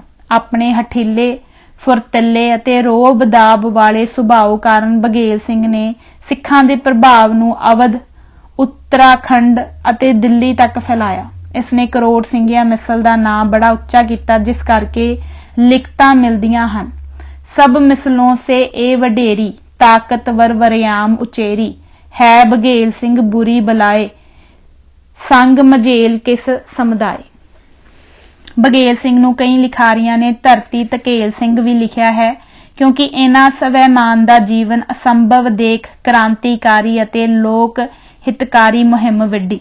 ਇਸ ਦੀ ਕਮਾਂਡ ਹੇਠ ਜਦੋਂ ਸੈਨਿਕ ਕਿਸੇ ਇਲਾਕੇ ਤੇ ਚੜ੍ਹਾਈ ਕਰਦੇ ਸੀ ਤਾਂ ਇਹਨਾਂ ਨੂੰ ਤੱਕ ਮੁਗਲ ਮਰਹੱਟੇ ਜਾਂ ਰੁਹੇਲੇ ਥਰ-ਥਰ ਕੰਬਣ ਲੱਗ ਜਾਂਦੇ ਸੀ ਅਤੇ ਮੈਦਾਨ ਛੱਡ ਦੌੜ ਜਾਂਦੇ ਸਨ। ਜਿੱਥੇ ਕਿਤੇ ਦੁਸ਼ਮਣ ਨਾਲ ਟਾਕਰਾ ਹੋ ਜਾਂਦਾ ਸੀ ਤਾਂ ਸਿੰਘਾਂ ਦੇ ਆਸਮਾਨੀ ਬਿਜਲੀ ਵਾਂਗ ਡਿੱਗਣ ਸਦਕਾ ਦੁਸ਼ਮਣ ਨੂੰ ਨਾਨੀ ਯਾਦ ਆ ਜਾਂਦੀ ਸੀ। ਵੈਰੀਆਂ ਦੇ ਦਲ ਇਹ ਵੀ ਕਹਿੰਦੇ ਸਨ, ਛੇੜ ਆਪਾ ਡੂਮਣਾ ਲਿਓ, ਇਹ ਬਲਾ ਬੁਰੀ ਅਤੀਓ। ਬਘੇਲ ਸਿੰਘ ਦੇ ਬੋਲਾਂ ਵਿੱਚ ਵੀ ਭਾਰੀ ਦਮ ਸੀ। ਇਸ ਸੰਬੰਧੀ ਇੱਕ ਕਵੀ ਦੇ ਬੋਲ ਹਨ।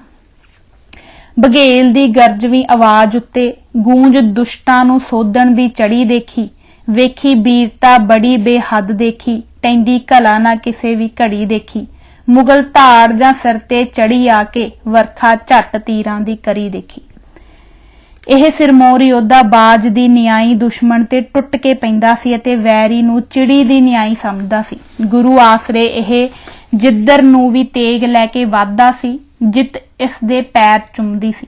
ਗੁਰਬਾਣੀ ਵਾਕ ਅਨੁਸਾਰ ਸਿੰਘ ਦੀ ਹਾਲਤ ਸੀ, ਅਗਾਹਾਂ ਕੂਤਰਾਗ ਪਿੱਛਾ ਫੇਰ ਨਾ ਮੋਹੜੜਾ, ਅਤੇ ਤੀਰਾਂ, ਤਲਵਾਰਾਂ, ਬੰਦੂਕਾਂ ਆਦਿ ਨਾਲੋਂ ਗੁਰੂ ਤੇ ਵੱਧ ਭਰੋਸਾ ਸੀ।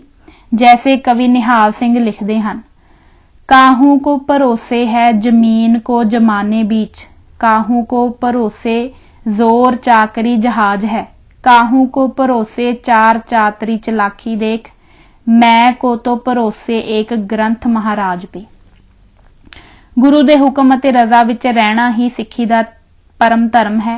महाकवि भाई संतोख सिंह दे बोल ਹਨ, मुख्य धर्म सिੱਖੀ को एही, जो तारे सिख गुरु सुनेही, जिम पतिव्रता स्त्री लक्षण, पत अगाया मह सुखी बिचक्षण, प्रभु आज्ञा में तथा सदीवा, रहो राजी बन गुरमुख जीवा। परोपकारी सोच। ਭਾਈ ਬਘੇਲ ਸਿੰਘ ਕੇਵਲ ਮਹਾਨ ਯੋਧਾ, ਜਰਨੈਲ ਅਤੇ ਨੀਤੀਵਾਨ ਹੀ ਨਹੀਂ ਸੀ, ਸਗੋਂ ਸੱਚਾ ਸੁੱਚਾ ਸਿੱਖ ਵੀ ਸੀ। ਉਸ ਅੰਦਰ ਸਿੱਖੀ ਪ੍ਰਤੀ ਪਿਆਰ ਅਤੇ ਮਜ਼ਲੂਮਾਂ ਦੀ ਰੱਖਿਆ ਲਈ ਉਤਸ਼ਾਹ ਠਾਠਾ ਮਾਰਦਾ ਸੀ। ਸਿੱਖੀ ਵਿਰਸੇ ਅੰਦਰ ਧਰਮ ਅਤੇ ਸ਼ਰਮ ਮੁੱਖ ਗੱਲਾਂ ਹਨ ਅਤੇ ਇਸਤਰੀ ਦਾ ਭਾਰੀ ਸਤਿਕਾਰ ਹੈ। ਸਿੱਖ ਇਸਤਰੀ ਤੇ ਹੋ ਰਹੀ ਬੇਰੁਹਮਤੀ, ਸ਼ੋਸ਼ਣ, ਧੱਕਾ ਤੇ ਬੇਇੱਜ਼ਤੀ ਨਹੀਂ ਜਰ ਸਕਦਾ। ਸਿੰਘ ਸਰਦਾਰ ਨੇ ਮੌਤ ਦੀ ਪਰਵਾਹ ਨਾ ਕਰਦਿਆਂ ਕਿਤਨੀ ਹੀ ਵਾਰ ਜਰਵਾਣਿਆਂ ਵੱਲੋਂ ਗੁਲਾਮ ਬਣਾ ਕੇ ਲਿਜਾ ਰਹੀਆਂ ਹਜ਼ਾਰਾਂ ਹੀ ਬਹੂ ਬੇਟੀਆਂ ਨੂੰ ਉਹਨਾਂ ਦੇ ਪੰਜੇ ਵਿੱਚੋਂ ਛੁਡਾ ਕੇ ਘਰੋਂ ਘਰ ਪਹੁੰਚਾਇਆ। ਗਿਆਨੀ ਗਿਆਨ ਸਿੰਘ ਲਿਖਦੇ ਹਨ ਕਿ ਜਲਾਲਾਬਾਦ ਦੇ ਹਸਨ ਖਾਨ ਨੇ ਇੱਕ ਬ੍ਰਾਹਮਣ ਦੀ ਬੇਟੀ ਨੂੰ, ਜੋ ਬਹੁਤ ਸੁੰਦਰ ਸੀ, ਧੱਕੇ ਨਾਲ ਆਪਣੀ ਹਰਮ ਵਿੱਚ ਰੱਖਿਆ ਹੋਇਆ ਸੀ। ਜਦੋਂ ਉਸ ਬ੍ਰਾਹਮਣ ਨੇ ਬਘੇਲ ਸਿੰਘ ਪਾਸ ਆ ਕੇ ਇਹ ਵਿਥਿਆ ਸੁਣਾਈ ਤਾਂ ਤਤਕਾਲ ਹੀ ਉੱਥੇ ਪਹੁੰਚ ਕੇ ਉਸ ਲੜਕੀ ਨੂੰ ਛੁਡਾਇਆ, ਹਸਨ ਖਾਨ ਨੂੰ ਪਾਰ ਬੁਲਾਇਆ ਅਤੇ ਲੜਕੀ ਨੂੰ ਉਸਦੇ ਘਰ ਪਹੁੰਚਾਇਆ। ਸਮਰੂ ਬੇਗਮ ਫਰਜ਼ਾਨਾ, ਜੋ ਦਿੱਲੀ ਤੋਂ 90 ਕਿਲੋਮੀਟਰ ਦੀ ਦੂਰੀ ਤੇ ਸਰਦਾਨਾ ਦੀ ਸ਼ਾਸਕ ਸੀ, ਨੇ ਇੱਕ ਵਾਰ ਬਘੇਲ ਸਿੰਘ ਨੂੰ ਪੱਤਰ ਲਿਖਿਆ ਕਿ ਗੁਲਾਮ ਕਾਦਰ ਰੋਹੇਲਾ ਆਪਣੀ ਫੌਜ ਲੈ ਕੇ ਸਾਡੇ ਤੇ ਚੜ੍ਹਾਈ ਕਰਨ ਦੀ ਤਿਆਰੀ ਕਰ ਰਿਹਾ ਹੈ। ਇਹ ਬੜਾ ਹੀ ਅਵੱਤਾ, ਨਿਰਦੈਤਾ, ਜ਼ਾਲਮ ਅਤੇ ਲੁੱਟਮਾਰ ਕਰਨ ਵਾਲਾ ਹੈ। ਇਸ ਤੋਂ ਬਚਾਉਣ ਲਈ ਸਾਡੀ ਮਦਦ ਕਰੋ। ਸਰਦਾਰ ਨੇ ਬੇਗਮ ਦੀ ਮਦਦ ਲਈ ਫੌਜ ਦੀ ਤਿਆਰੀ ਕਰਨ ਦਾ ਹੁਕਮ ਕੀਤਾ ਅਤੇ ਮਦਦ ਕੀਤੀ। ਬੇਗਮ ਨੇ ਸਮੇਂ ਦੀਆਂ ਰਾਜਨੀਤਿਕ ਪ੍ਰਸਥਿਤੀਆਂ ਨੂੰ ਧਿਆਨ ਗੋਚਰੇ ਰੱਖ ਦਿੱਲੀ ਦੇ ਬਾਦਸ਼ਾਹ ਸ਼ਾਹ ਆਲਮ ਮਰਾਠਿਆਂ, ਫਰੰਗੀਆਂ ਤੇ ਸਿੱਖਾਂ ਨਾਲ ਚੰਗੇ ਦੋਸਤਾਨਾ ਸੰਬੰਧ ਬਣਾਏ ਹੋਏ ਸਨ। ਬੇਗਮ ਸਮਰੂ ਇੱਕ ਵਾਰ ਛਲੌਂਦੀ ਕਰਨਾਲ ਲਾਗੇ, ਜੋ ਕਿ ਬਘੇਲ ਸਿੰਘ ਦੀ ਰਾਜਧਾਨੀ ਸੀ, ਸਰਦਾਰ ਨੂੰ ਮਿਲਣ ਆਈ ਸੀ। ਇਸ ਨੇ ਦੇਖ ਰੱਖਿਆ ਸੀ ਕਿ ਬਘੇਲ ਸਿੰਘ ਬੜਾ ਬਹਾਦਰ, ਸੂਝਵਾਨ ਅਤੇ ਰਾਜਨੀਤੀ ਦੇ ਦਾਅ ਪੇਚਾਂ ਨੂੰ ਚੰਗੀ ਤਰ੍ਹਾਂ ਸਮਝਦਾ ਹੈ। ਸਮਰੂ ਫਰਜ਼ਾਨਾ ਨੇ ਬਘੇਲ ਸਿੰਘ ਦੀ ਚੜ੍ਹਤ ਦੇਖ ਕੇ ਹੀ ਖੱਤ ਲਿਖਿਆ ਸੀ ਕਿ ਰੋਹੇਲੇ ਮੈਨੂੰ ਬੜਾ ਤੰਗ ਕਰ ਰਹੇ ਹਨ। ਬੇਗਮ ਦਾ ਖੱਤ ਪੜ੍ਹਨ ਸਾਰ ਬਘੇਲ ਸਿੰਘ ਸਰਗੀ ਵੇਲੇ 5000 ਘੋੜਸਵਾਰ ਲੈ ਕੇ ਸਰਦਾਨਾ ਵੱਲ ਤੁਰ ਪਿਆ।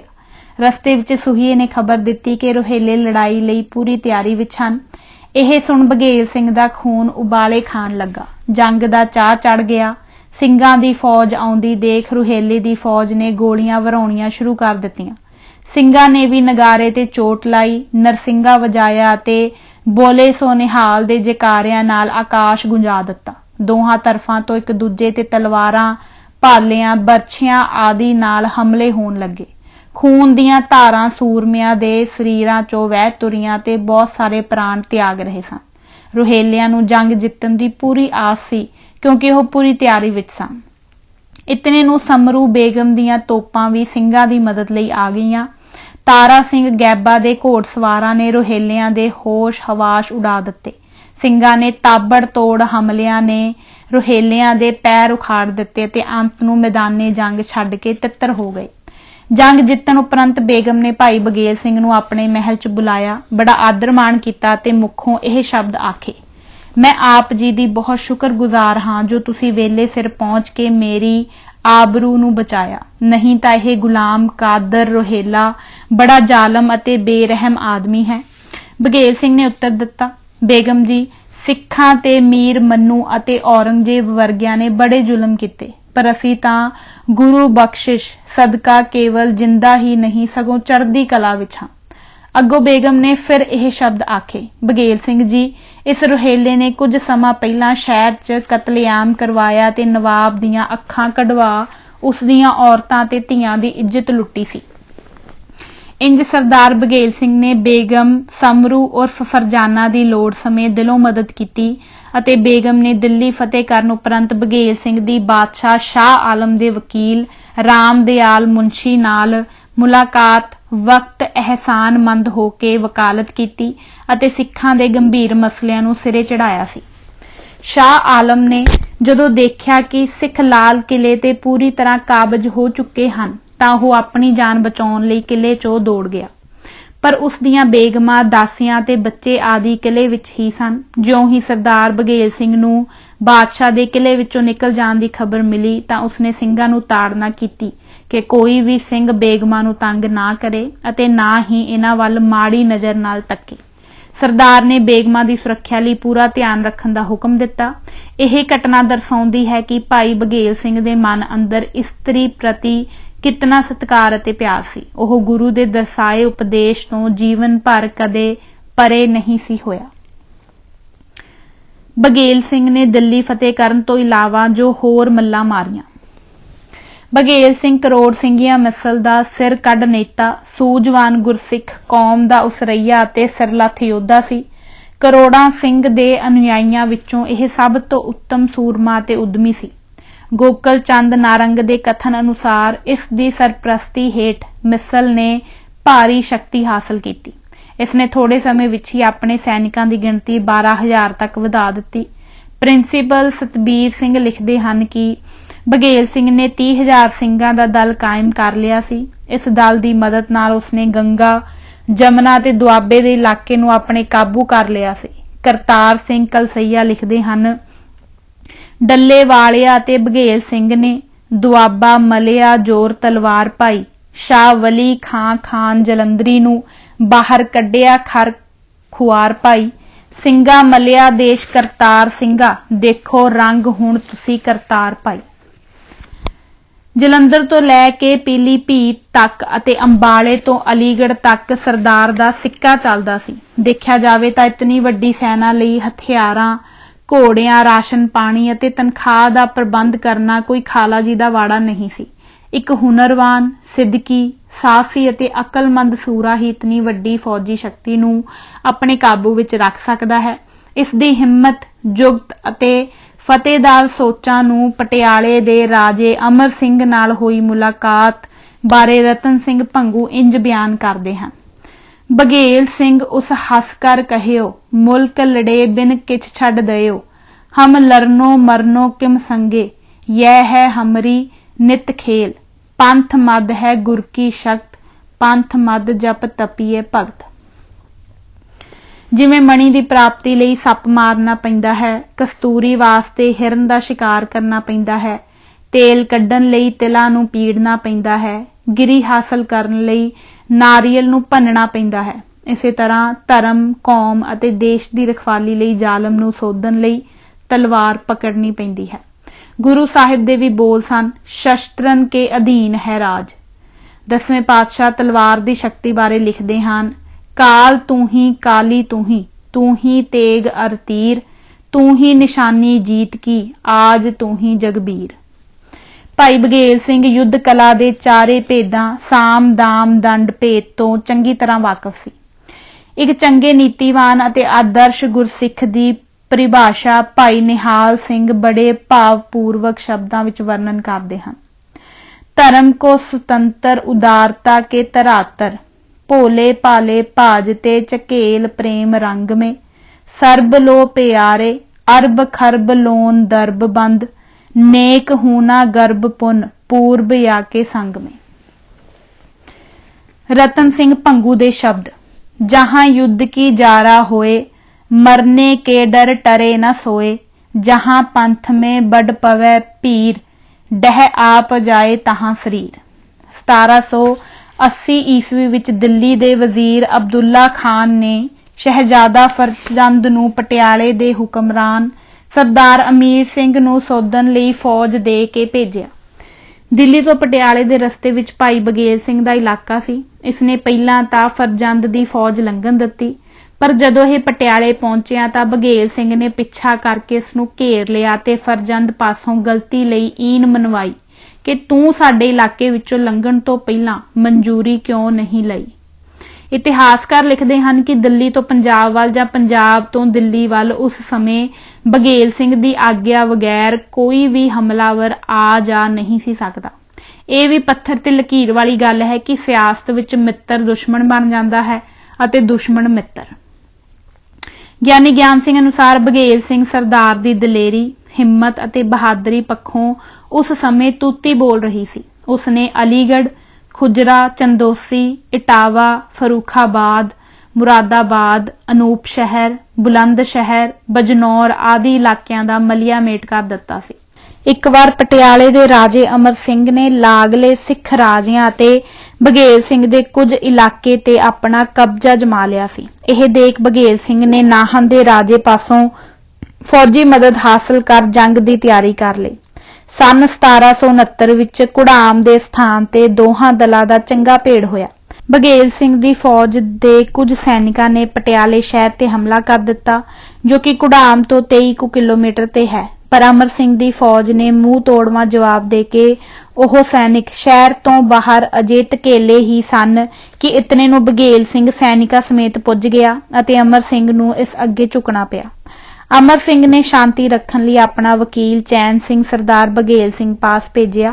फिर दोहां दी मिलनी लहल पिंड विखे होई। अमर सिंह ने सरदार बघेल सिंह अते उसदे सिर कढ सरदारां नूं खिल्लत भेट कीती अते दोस्ताना संबंध बनाए। इस उपरंत बघेल सिंह अमर सिंह की मदद करता रहा। रतन सिंह भंगू इस मित्रता बारे लिखते हैं, और बात बहु क्या लिखे निभ गई उन संग दे, बचनन के पूरे पुरुष पालत ते उसने। 1785 ईस्वी नूं सरदार बघेल सिंह, सरदार गुरदित सिंह अते जस्सा सिंह रामगढ़िया ने जमुना पार करके उपरले दुआब ते लुटमार करके बड़ा सैयद शहर ते कब्जा कर लिया। यह इलाका जबीता खान के अधीन सी, पर वह ਸਿੰਘਾਂ ਨੂੰ रोकण च असफल रहा। 13 जनवरी 1785 ਨੂੰ बघेल सिंह अते उसके साथियों ने 30,000 फौज नाल बरसी अते महमूदपुर जो सैयदां दे पिंड सन ते अपना अधिकार जमा लिया। ਫਿਰ ਜਦੋਂ ਇਹ ਚੰਦੋਸੀ ਵੱਲ ਵਧੇ ਤਾਂ ਸਿੱਖ ਫੌਜ ਦੀ ਆਮਦ ਸੁਣ ਉੱਥੋਂ ਦਾ ਮੁਖੀ ਬਾਨੋ ਖਾਂ ਦੌੜ ਗਿਆ ਅਤੇ ਉਸਦੇ ਸਹਿਚਾਰੀ ਛੱਤੂ ਲਾਲ ਅਤੇ ਸੋਭਾ ਰਾਮ ਵੀ ਤਿੱਤਰ ਹੋ ਗਏ। ਇਹ ਅਮੀਰਾਂ ਦਾ ਇਲਾਕਾ ਸੀ ਅਤੇ ਇੱਥੇ ਤਕਰੀਬਨ 2000 ਸ਼ਾਹੂਕਾਰਾਂ ਤੇ ਵਪਾਰੀਆਂ ਦਾ ਵੱਡਾ ਕਾਰੋਬਾਰ ਚੱਲਦਾ ਸੀ। ਹਮਲੇ ਦੌਰਾਨ ਸਿੰਘਾਂ ਦੇ ਹੱਥ ਵੱਡੀ ਗਿਣਤੀ ਵਿੱਚ ਧਨ ਲੱਗਿਆ। ਇਸ ਉਪਰੰਤ ਸਿੰਧੀਆਂ ਦਾ ਪ੍ਰਤੀਨਿਧ ਹਰਜੀ ਅੰਬਾਜੀ ਸਮਝੌਤੇ ਲਈ ਬਘੇਲ ਸਿੰਘ ਕੋਲ ਆਇਆ ਅਤੇ ਇਹ ਗੱਲਬਾਤ ਕਈ ਦਿਨ ਚੱਲਦੀ ਰਹੀ। 30 ਮਾਰਚ 1785 ਨੂੰ ਸਿੱਖਾਂ ਅਤੇ ਮਰਹੱਟਿਆਂ ਦਰਮਿਆਨ ਇੱਕ ਸੰਧੀ ਹੋਈ, ਜਿਸ ਦੇ ਸ਼ਬਦ ਸਨ: ਦੋਹਾਂ ਧੜਿਆਂ ਵਿੱਚ ਦੋਸਤੀ ਅਤੇ ਦੁਸ਼ਮਣੀ, ਖੁਸ਼ਹਾਲੀ ਅਤੇ ਮੰਦਹਾਲੀ ਪਰਸਪਰ ਹੋਵੇਗੀ। ਆਪਸੀ ਫਰਕ ਜਾਂ ਕੋਝੀ ਹਰਕਤ ਜੇਕਰ ਕੋਈ ਦਿਲ ਵਿੱਚ ਰੱਖੇਗਾ ਜਾਂ ਸੰਧੀ ਅਨੁਸਾਰ ਕੋਈ ਥੜਕੇਗਾ ਤਾਂ ਰੱਬ ਉਸ ਦੀ ਗਵਾਹੀ ਭਰੇਗਾ। ਦੋਹਾਂ ਧਿਰਾਂ ਦੁਸ਼ਮਣ ਦੀ ਸ਼ਕਤੀ ਦਾ ਮੁਕਾਬਲਾ ਰਲ ਕੇ ਕਰਨਗੀਆਂ। ਜਬੀਤਾ ਖਾਂ ਦਾ ਪੁੱਤਰ ਗੁਲਾਮ ਕਾਦਰ ਖਾਂ ਰੋਹੇਲਾ 1787 ਈਸਵੀ ਵਿੱਚ ਦਿੱਲੀ ਦੇ ਬਾਦਸ਼ਾਹ ਵਿਰੁੱਧ ਵੈਰ ਭਾਵਨਾ ਰੱਖਣ ਲੱਗ ਪਿਆ। 30 ਅਗਸਤ 1787 ਨੂੰ ਉਸਨੇ ਬਘੇਲ ਸਿੰਘ ਨੂੰ ਪੱਤਰ ਲਿਖਿਆ ਕਿ ਤੂੰ ਗੁਲਾਮ ਕਾਦਰ ਖਾਂ ਦੇ ਇਲਾਕੇ ਨੂੰ ਆਪਣੇ ਕਬਜ਼ੇ 'ਚ ਕਰ ਲੈ। ਪਰ ਗੁਲਾਮ ਕਾਦਰ ਖਾਂ ਦੇ 5 ਸਤੰਬਰ 1787 ਵਾਲੇ ਦਿੱਲੀ ਤੇ ਹਮਲੇ ਦੌਰਾਨ ਬਘੇਲ ਸਿੰਘ ਨੇ ਇੱਕ ਖੱਤ 'ਚ ਲਿਖਿਆ ਕਿ ਮੈਂ ਕਾਦਰ ਖਾਂ ਦੀ ਸਹਾਇਤਾ ਇਸ ਲਈ ਕੀਤੀ ਹੈ ਕਿਉਂਕਿ ਸਿੰਧੀਆਂ ਨੇ ਸਾਡੀ ਪਰਵਾਹ ਨਹੀਂ ਕੀਤੀ ਸੀ। ਕੁਝ ਸਮੇਂ ਪਿੱਛੋਂ ਸਿੰਘਾਂ ਦੀ ਰੋਹੇਲੇ ਨਾਲ ਅਣਬਣ ਹੋ ਗਈ ਅਤੇ ਉਸਦੇ ਸਾਰੇ ਇਲਾਕੇ ਨੂੰ ਹਥਿਆ ਲਿਆ। ਬੂਟੇ ਸ਼ਾਹ ਦੀ ਲਿਖਤ ਅਨੁਸਾਰ ਬਘੇਲ ਸਿੰਘ ਤਕਰੀਬਨ 12 ਸਾਲ ਪਾਣੀਪਤ ਤੇ ਦਿੱਲੀ ਦੇ ਇਲਾਕੇ 'ਚ ਰਿਹਾ। ਛਲੌਂਦੀ ਉਸਦੀ ਰਾਜਧਾਨੀ ਸੀ। ਇੱਥੇ ਉਸਨੇ ਬੜਾ ਹੀ ਸਾਫ਼ ਸੁਥਰਾ ਰਾਜ ਪ੍ਰਬੰਧ ਕੀਤਾ। ਜਲੰਧਰ, ਦੁਆਬ ਅਤੇ ਸ਼ਿਵਾਲਿਕ ਦੀਆਂ ਪਹਾੜੀਆਂ ਨੇੜੇ ਦੇ ਇਲਾਕੇ ਬਘੇਲ ਸਿੰਘ ਦੇ ਭਾਣਜੇ ਹਮੀਰ ਸਿੰਘ ਦੇ ਅਧੀਨ ਸਨ। ਹਮੀਰ ਸਿੰਘ ਦੀ ਮੌਤ ਪਿੱਛੋਂ ਬਘੇਲ ਸਿੰਘ ਜਲੰਧਰ ਆ ਗਏ। ਇੱਥੇ ਪਹੁੰਚ ਕੇ ਸਰਦਾਰ ਨੇ ਅਲਵਰ ਦੇ ਜ਼ਿਮੀਂਦਾਰ ਅਤੇ ਜਗਰਾਓਂ ਦੇ ਜ਼ਿਮੀਂਦਾਰ ਰਾਏ ਅਲਿਆਏ ਕੋਟ ਆਦਿ ਤੋਂ ਸਾਲਾਨਾ ਨਜ਼ਰਾਨਾ ਉਗਰਾਉਣਾ ਸ਼ੁਰੂ ਕਰ ਦਿੱਤਾ। ਹਰਿਆਣਾ, ਜੋ ਅੱਜ-ਕੱਲ ਹੁਸ਼ਿਆਰਪੁਰ ਜ਼ਿਲ੍ਹੇ ਵਿੱਚ ਪੈਂਦਾ ਹੈ, ਵਿਖੇ ਉਸ ਆਪਣਾ ਮੁੱਖ ਦਫ਼ਤਰ ਬਣਾ ਲਿਆ। ਸਰਦਾਰ ਬਘੇਲ ਸਿੰਘ ਦੇ ਭਾਵੇਂ ਸਾਰੀਆਂ ਮਿਸਲਾਂ ਦੇ ਮੁਖੀਆਂ ਨਾਲ ਬਹੁਤ ਚੰਗੇ ਸਬੰਧ ਸਨ, ਪਰ ਕਨ੍ਹਈਆ ਮਿਸਲ ਦੇ ਜੈ ਸਿੰਘ ਕਾਨੀ ਦਾ ਉਸ ਦੇ ਮਨ ਅੰਦਰ ਭਾਰੀ ਸਤਿਕਾਰ ਅਤੇ ਸਨੇਹ ਸੀ। ਜੈ ਸਿੰਘ ਦੀ ਮੌਤ ਉਪਰੰਤ ਕਨ੍ਹਈਆ ਦੀ ਬਘੇਲ ਸਿੰਘ ਨੇ ਸਿਰ ਜੋੜ ਕੇ ਮਦਦ ਕੀਤੀ। ਮਿਸਾਲ ਵਜੋਂ ਜਦੋਂ ਕਾਂਗੜੇ ਦਾ ਮੁਗਲ ਥਾਣੇਦਾਰ ਪਰਲੋਕ ਸੁਧਾਰ ਗਿਆ ਤਾਂ ਕਾਂਗੜੇ ਦੇ ਕਿਲੇ ਤੇ ਸਹਿਜ ਰਾਮ ਹਜ਼ਾਰੀ ਅਤੇ ਜਮਾਦਾਰ ਜੋਰਾਵਰ ਸਿੰਘ ਕਨ੍ਹਈਆ ਕਾਬਜ ਹੋ ਗਏ। ਸੰਸਾਰ ਚੰਦ ਕਟੋਚਿਆਂ ਨੇ ਜੈ ਸਿੰਘ ਕਨ੍ਹਈਆ ਕੋਲ ਇਹ ਖਬਰ ਪਹੁੰਚਾਈ ਅਤੇ ਇਹਨਾਂ ਨੂੰ ਕਿਲੇ 'ਚੋਂ ਕੱਢਣ ਲਈ ਆਪਣੀ ਅਸਮਰਥਾ ਪ੍ਰਗਟਾਈ ਤਾਂ ਜੈ ਸਿੰਘ ਨੇ ਇਸ ਕੰਮ ਲਈ ਬਘੇਲ ਸਿੰਘ ਨੂੰ ਆਖਿਆ। ਉਸ ਸਮੇਂ ਬਘੇਲ ਸਿੰਘ ਅਤੇ ਜੈ ਸਿੰਘ ਦੇ ਪੁੱਤਰ ਗੁਰਬਖਸ਼ ਸਿੰਘ ਨੇ ਸੰਸਾਰ ਚੰਦ ਦੀ ਸਹਾਇਤਾ ਕੀਤੀ।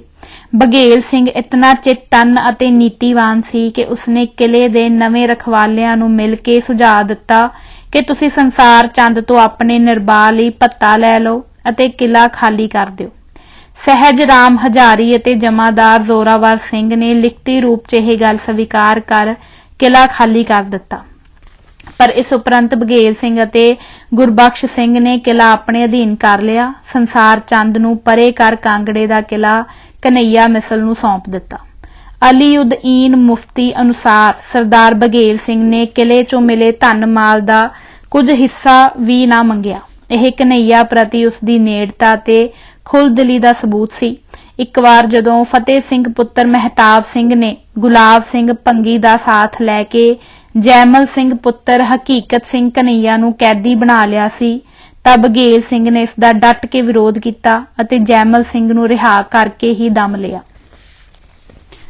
ਸੋਹਨ ਲਾਲ ਸੂਰੀ ਨੇ 1885 ਈਸਵੀ ਨੂੰ ਲਿਖੀ ਪੁਸਤਕ ਉਮਦਤ ਉਤ ਤਵਾਰੀਖ ਲਾਹੌਰ ਦੇ ਪੰਨਾ 23 ਤੇ ਵਰਣਨ ਕੀਤਾ ਹੈ ਕਿ ਜੈ ਸਿੰਘ ਕਨ੍ਹਈਆ ਨੇ ਬਘੇਲ ਸਿੰਘ ਦੀ ਮਦਦ ਨਾਲ ਜੱਸਾ ਸਿੰਘ ਰਾਮਗੜੀਆਂ ਨੂੰ ਉਸਦੇ ਇਲਾਕੇ 'ਚੋਂ ਧਕੇਲ ਦਿੱਤਾ। ਇਸ ਬਦਲੇ ਕਨ੍ਹਈਆ ਨੇ ਕਰੋੜ ਸਿੰਘੀਆਂ ਦੇ ਮੁਖੀ ਨੂੰ ਬਣਦਾ ਹਿੱਸਾ ਵੀ ਦਿੱਤਾ। ਸੰਨ 1784 ਦੀ ਦੀਵਾਲੀ ਨੂੰ ਦੋਵੇਂ ਸਰਦਾਰ ਅੰਮ੍ਰਿਤਸਰ ਇਕੱਠੇ ਹੋਏ। ਇਸ ਤਰ੍ਹਾਂ 1794 ਈਸਵੀ ਨੂੰ ਰਾਣੀ ਸਦਾ ਕੌਰ ਕਨ੍ਹਈਆ ਨੇ ਜੱਸਾ ਸਿੰਘ ਰਾਮਗੜੀਏ ਨੂੰ ਮੈਨੀ ਕਿਲੇ ਵਿੱਚ ਘੇਰਾ ਪਾਇਆ ਜੋ ਬਿਆਸ ਦਰਿਆ ਤੇ ਸਥਿਤ ਸੀ ਤਾਂ ਬਘੇਲ ਸਿੰਘ ਨੇ ਰਾਣੀ ਦਾ ਪੱਖ ਪੂਰਿਆ। ਬਘੇਲ ਸਿੰਘ ਸੀ ਸਾਹਸੀ ਸੂਰਾ, सिख कौम दा सी अदुੱਤੀ ਨੂਰਾ, सिरड़ दा पक्का बचना दा पूरा, लगन बदल गरजन जद मारे घूरा। राजनीति विच निपुणता।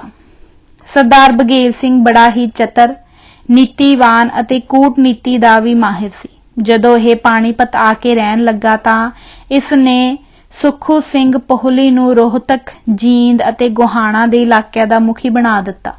ਇਹ ਪਿੰਡ ਰਾਏ ਜੋ ਕਸੂਰ ਦੇ ਸ਼ਹਿਰ ਵਿੱਚ ਪੈਂਦਾ ਸੀ, ਅਫਗਾਨ ਤੋਂ ਆਇਆ ਸੀ। ਇਸ ਨੇ ਭਾਈ ਬਘੇਲ ਸਿੰਘ ਦੀ ਪ੍ਰੇਰਨਾ ਨਾਲ ਅੰਮ੍ਰਿਤ ਛਕ ਲਿਆ ਅਤੇ ਭਾਈ ਸਾਹਿਬ ਦਾ ਗੜਵਈ ਵੀ ਰਿਹਾ। ਇਹ ਕਰੋੜ ਸਿੰਘੀਆਂ ਮਿਸਲ 'ਚ ਰਹਿ ਕੇ ਚੰਗਾ ਘੋੜਸਵਾਰ ਬਣ ਗਿਆ ਸੀ ਅਤੇ ਬਘੇਲ ਸਿੰਘ ਸਰਦਾਰ ਦਾ ਨਾਮਵਰ ਸ਼ਰਧਾਲੂ ਬਣ ਗਿਆ ਸੀ। ਰੋਹਤਕ ਆਦਿ ਇਲਾਕੇ ਦੀ ਵਾਗਡੋਰ ਸੰਭਾਲਣ ਮਗਰੋਂ ਇਸ ਦੇ ਦਿਮਾਗ ਵਿੱਚ ਆਜ਼ਾਦ ਹਸਤੀ ਦੇ ਤੌਰ ਤੇ ਵਿਚਰਨ ਦਾ ਫਤੂਰ ਵਸ ਗਿਆ। ਇੱਕ ਵਾਰ ਭਾਈ ਬਘੇਲ ਸਿੰਘ ਨੇ ਇਸ ਨੂੰ ਆ ਕੇ ਮਿਲਣ ਲਈ ਸੁਨੇਹਾ ਭੇਜਿਆ, ਪਰ ਇਹ ਗੁਮਾਨ ਵਿੱਚ ਆਉਣ ਕਰਕੇ ਮਿਲਣ ਨਾ ਆਇਆ ਅਤੇ ਬਾਗੀ ਸੁਰ ਵੀ ਅਲੱਪਣ ਲੱਗਾ। ਇਸ ਦੇ ਮਨ ਵਿੱਚ ਸੀ ਕਿ ਬਘੇਲ ਸਿੰਘ ਤਾਂ ਹੁਣ ਬੁੱਢਾ ਹੋ ਗਿਆ ਹੈ, ਮੇਰਾ ਕੁਝ ਨਹੀਂ ਵਿਗਾੜ ਸਕਦਾ। ਉਸ ਸਮੇਂ ਸਰਦਾਰ ਨੇ ਆਪਣੀ ਤਜਰਬੇਕਾਰ ਸਿਆਣਪ ਵਰਤੀ ਅਤੇ ਪ੍ਰੇਮ ਭਰੇ ਲਫ਼ਜ਼ਾਂ 'ਚ ਜ਼ਰੂਰ ਮਿਲਣ ਲਈ ਦੁਬਾਰਾ ਲਿਖ ਭੇਜਿਆ। ਜਦੋਂ ਸੁੱਖੂ ਸਿੰਘ ਬਘੇਲ ਸਿੰਘ ਨੂੰ ਆ ਕੇ ਮਿਲਿਆ ਤਾਂ ਉਸ ਨੇ ਇਸ ਨੂੰ ਤਕੜੀ ਡਾਂਟ ਪਾਈ ਅਤੇ ਸਲਾਖਾਂ 'ਚ ਬੰਦ ਕਰ ਦਿੱਤਾ। 6ਵੇਂ ਕੁ ਦਿਨ ਬਾਹਰ ਕੱਢ ਉਸ ਨੂੰ ਆਖਿਆ, ਤੇਰੇ ਕੋਲ ਜੋ ਹੈ ਸਭ ਜ਼ਬਤ, ਜਾ ਜਿੱਥੇ ਜਾਣਾ। ਤਦ ਸੁੱਖੂ ਸਿੰਘ ਨੇ ਹੱਥ ਜੋੜ ਅਰਜ਼ ਕੀਤੀ ਕਿ ਮੈਨੂੰ ਬਖਸ਼ ਦਿਓ, ਅੱਗੇ ਵਾਸਤੇ ਮੈਂ ਐਸੀ ਗਲਤੀ ਨਹੀਂ ਕਰਾਂਗਾ।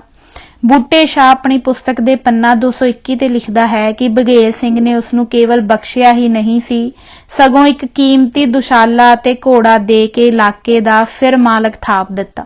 ਇਹ ਘਟਨਾ ਸਰਦਾਰ ਦੀ ਦਰਿਆ ਦਿਲੀ ਦਾ ਪ੍ਰਗਟਾਵਾ ਕਰਦੀ ਹੈ।